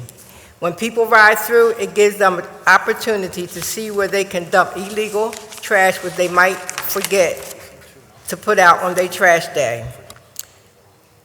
their regular trash day. Now here comes the stray animals eating through the bags, homeless people searching through them for all sorts of things, causing to litter all over, and even dumping bodies, needles, drugs, and so on, endangering our children as they walk to school and to the stores and when they're out to play. Now plastic bags, they are very thin, they fly all over, wrap around your feet after a hard rainfall. Plastic bags get in our gutters and sewers, causing us to have some type of plumbing problems. Pet owners walking their pets, the little pets chew on them and mess up their little stomachs, causing a high vet bill. Let's keep Philadelphia beautiful. Please, let's do away with littering, illegal dumping, and plastic bags, and up with reusable bags. Thank you. Thank you. Any questions? Seeing none, Maurice Sampson, Jessica Casales, Sarah West, and Lena Smith. Oh, we just did.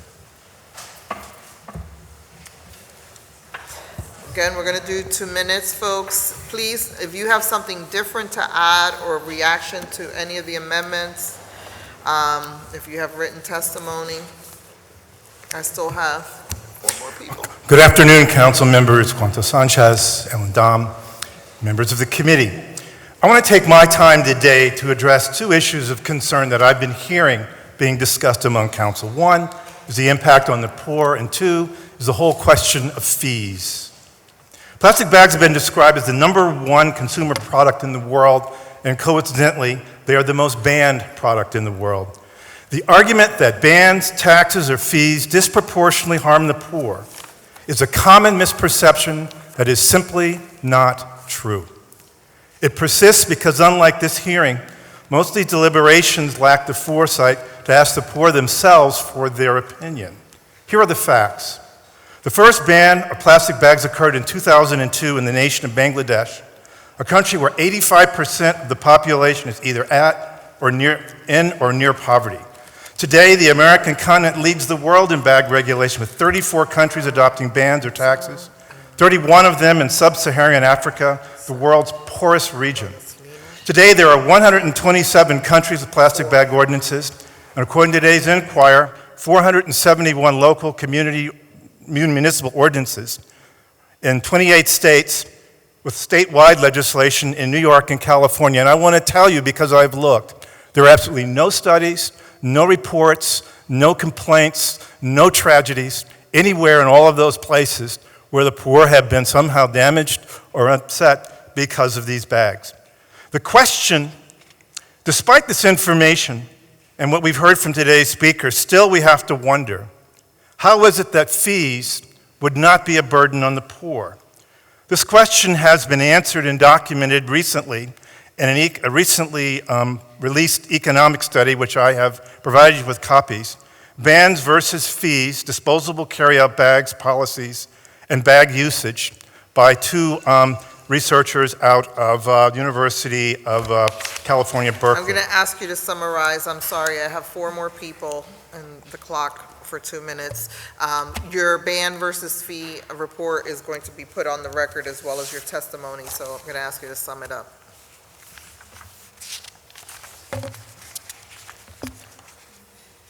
Well, I can sum it up in this way. The studies that have been done basically show that when they've looked at national chains, store chains, and looked at discount store chains, and they've studied the people that shop there, the poor not only are the ones that are the best served, they buy the most bags, they react first to these, and fees are what make it happen because it creates a behavioral incentive that makes this occur.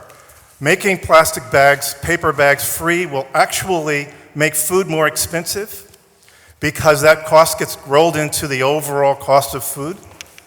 And it also will discourage the use of reusable bags, which in the end is the solution. I'm really sorry I haven't had a chance to go through this in more detail. I tried to answer the questions that I've heard you ask all day, and I have the answers. I have the answers here. You have your answers, and we disagree with you. So thank you very much. Next. Good afternoon. My name is Lena Smith. I'm the campaign manager for Clean Water Advocacy with Penn Future. We're a statewide environmental nonprofit, and we are working here in Philadelphia to strengthen the city's Green City Clean Waters program, which is working to improve water quality in the Delaware River Basin.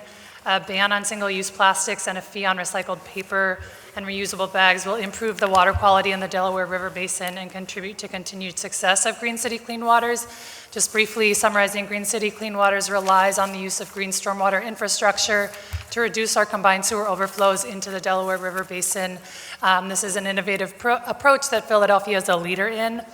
The success of the program depends on maintaining projects that continue to produce benefits. However, a common criticism of the GSI features are that they're not always sufficiently maintained, are trash-strewn and blighted. As others have mentioned, this remains a high amount of litter within the GSI, and PWD continues to increase the GSI maintenance performance, but the costs remain really high. So we are supporting this bag ban bill with a fee. And generally, local governments across the country have regulated plastic bags in one of two pathways, either a ban on plastic bags or a ban on certain types of bags with a fee on others. This ban fee hybrid is the recommended structure that is by far the most cost-effective way to change consumer behavior and reduce overall carry-out bag consumption. The fee is intended to encourage people to bring their own bags rather than paying the fee. A study that looked at the response to Washington, D.C.'s bill shows this reduction in consumption happens across all demographics. We understand the concern that low-income households may realize the impacts of the fee when a small increase in monthly expenses can have a significant impact on the overall cost of living. However, we believe there are other options to address this valid concern. For one can bring their own bag, as the bill is aptly named, and don't pay anything. In New York City, their bag ban required that the Department of Sanitation work with local businesses and nonprofit organizations to do targeted outreach prioritizing reusable bag distribution in households with annual income below 200% of the federal poverty line. And we think a straight plastic bag ban would be problematic because they often result in consumers taking whatever alternatives are still available for free. So just to summarize, we support this ban fee hybrid, and the majority of my comments are in the submitted written testimony. Thank you. Thank you. I'm for everybody getting a trash can for free too, so just for the record. Next. Madam Chair. Excuse me. Can I have one question? Sure. I know you don't want me to ask questions. Maurice, can you come back up 1 second too? As we look at the ban and the fees, and we see that we have disagreement up here on council, and we know Chicago had done it, we know San Francisco had done the ban. Do we have the actual numbers of reduction in usage from those cities who have just had a ban without the hybrid plan that we see now that is Without the hybrid or with the hybrid? Without the hybrid, just the ban. Okay, without the hybrid, we have, let's see, let me find it here. I know Chicago and San Francisco were.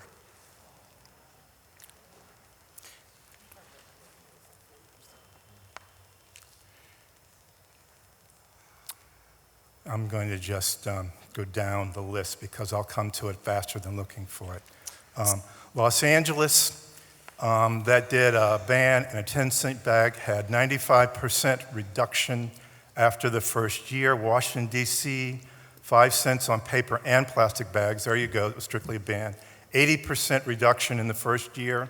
San Jose put a 10-cent on the paper bag, a ban on plastic bags, found 89% less storm drain bags, 60% less in the creeks, and 59% in the streets.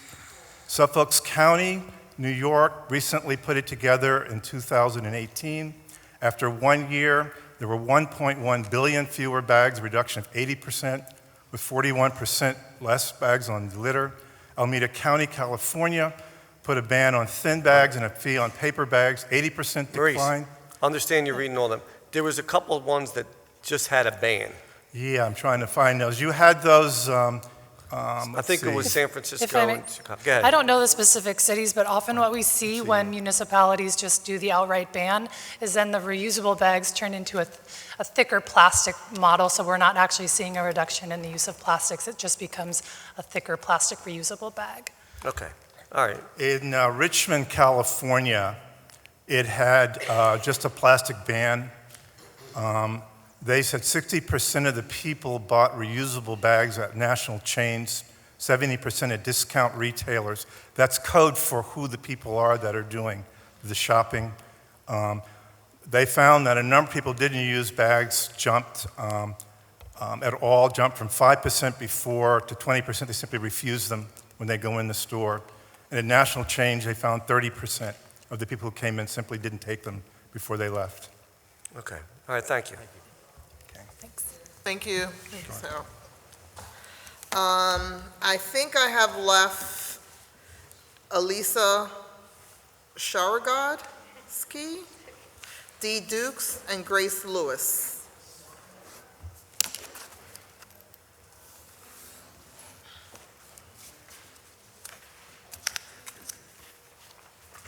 Now, for you folks, I don't have written testimony, but I'm going to ask you to please, given everything you've heard, to respond directly to either the amendments and state your position for the record. And we're going to honor the 2-minute clock. Okay, thank you, Councilwoman Sanchez and the rest of the council here. My name is Elisa Shargorodsky. I am a zero waste consultant, designer, and educator here in the city of Philadelphia. I have a research background in solid waste prevention strategies from the University of Pennsylvania. And I'm basically here representing my clients and one primary client, which is Weaver's Way Food Cooperative. We have been a food co-op since 1973. We have 20,000 members and 10,000 member households. We have 3 stores, 272 employees, and we generate $27 million this year. So we're a viable business here in Philadelphia, and we do not distribute any plastic bags. We do distribute paper bags for a 5-cent fee.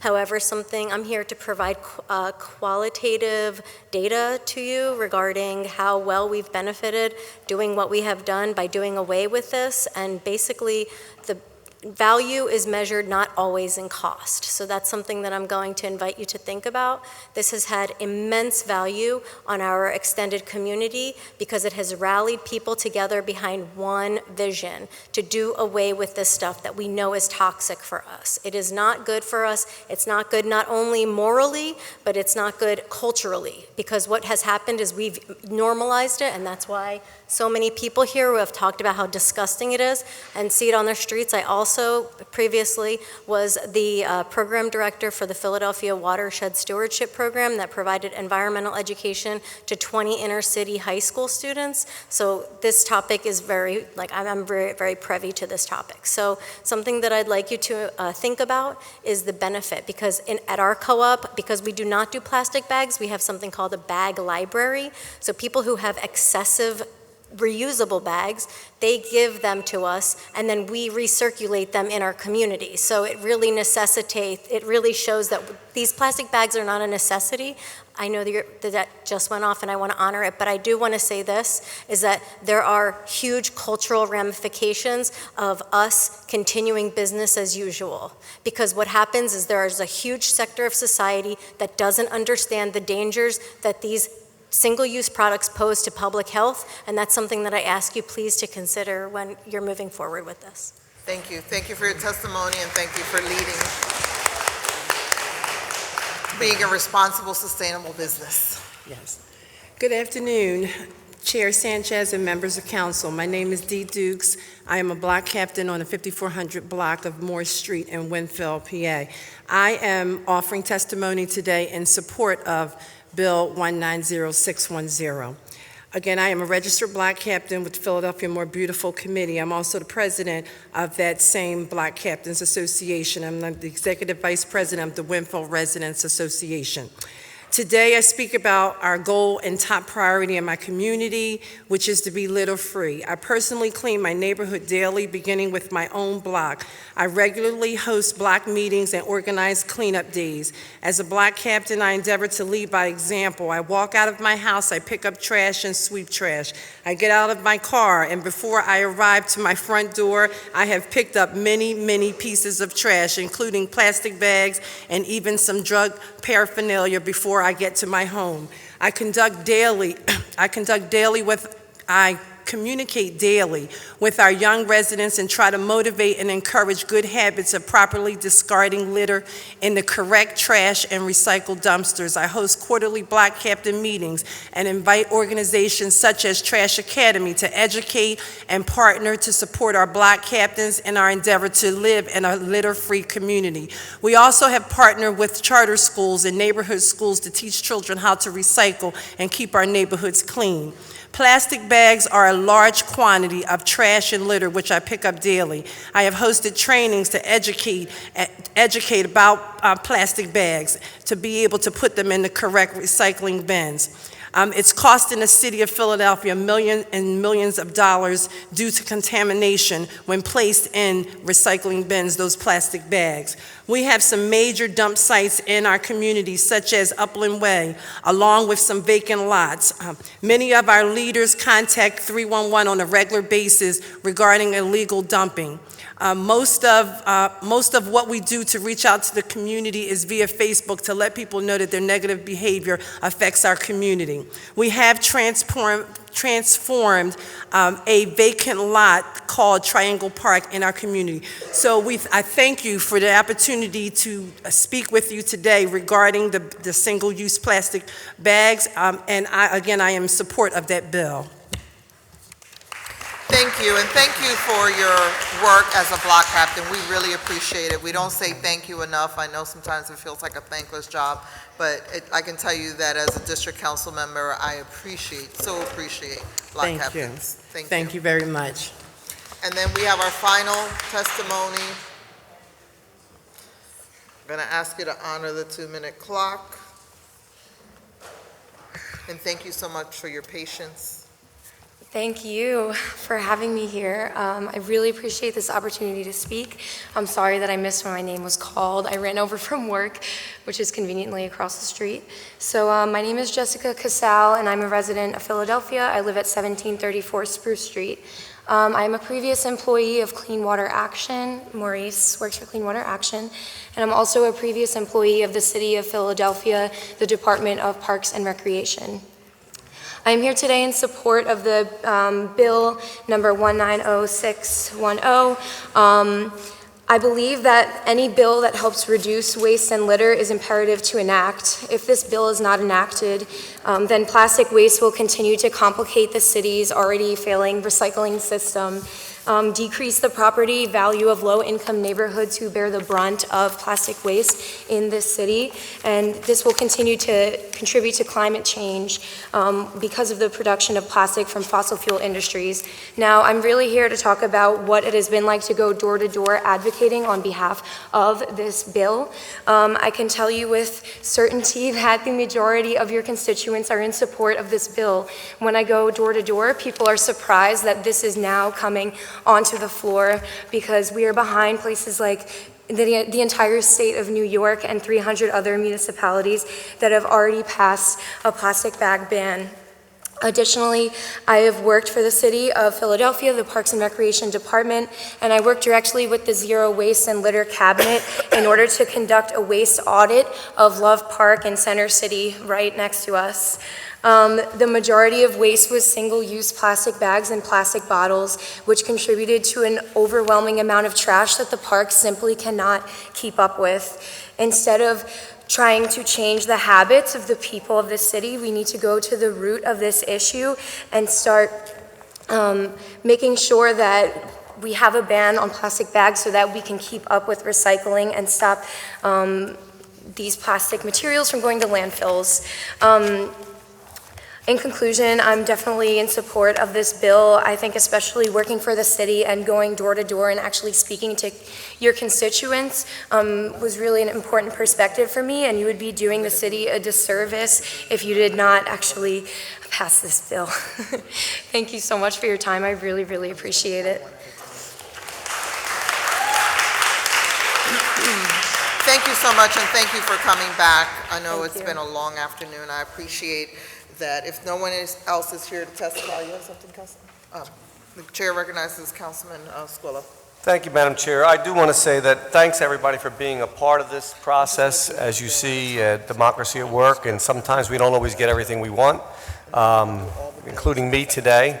I will be offering an amendment that is passed along to members of council. In order to move these bills forward, some compromises had to be made. So thank you all for your time and efforts here. It's not over. It will continue, and as these bills pass through, hopefully they pass through full bodies of council, can always still be worked on and amended moving forward if we do have more concerns. So thank you, and thank you, Madam Chair, for all your work and effort today.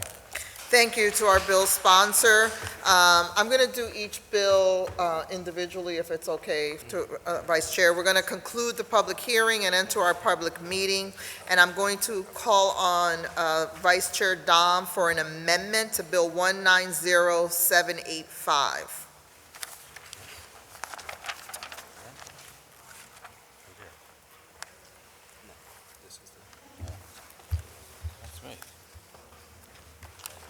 Thank you, Madam Chairwoman. I move that the amendment to Bill number 190785 be adopted. Second. All those in favor? Aye. Any opposition? Seeing none, I'm going to ask you for the amendment to Bill 190765. Same thing.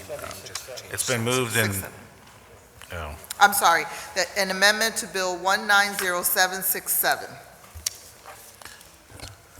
thank you, Madam Chairman. I move that the amendment to Bill number 190767 be adopted. Second. All those in favor? Aye. Any opposition? Seeing none, the amendment is adopted. I'm going to do this because I'm voting no on one of these. Okay. I'm going to ask the Vice Chair for an amendment on Bill 190106. 190116. Thank you, Madam Chairwoman. I move the amendment to Bill number 190016 be adopted. All those in favor? I need a second. 106. Yeah. 106. 106. Second on the amendment. All those in favor? Aye. Those against, I want to be recorded as voting against 190106. I move for the amendment. I'm going to ask the Vice Chair for an amendment on Bill 190610. Thank you, Madam Chairwoman. I move the amendment to Bill number 190610 be adopted. Second. All those in favor? Aye. Any opposition? Seeing none, the amendment is adopted.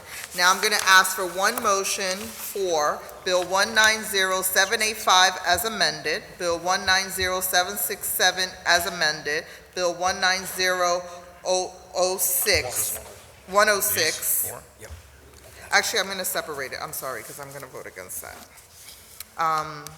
So I'm going to put two different motions. 190785 as amended, 190767 as amended, 190610 as amended.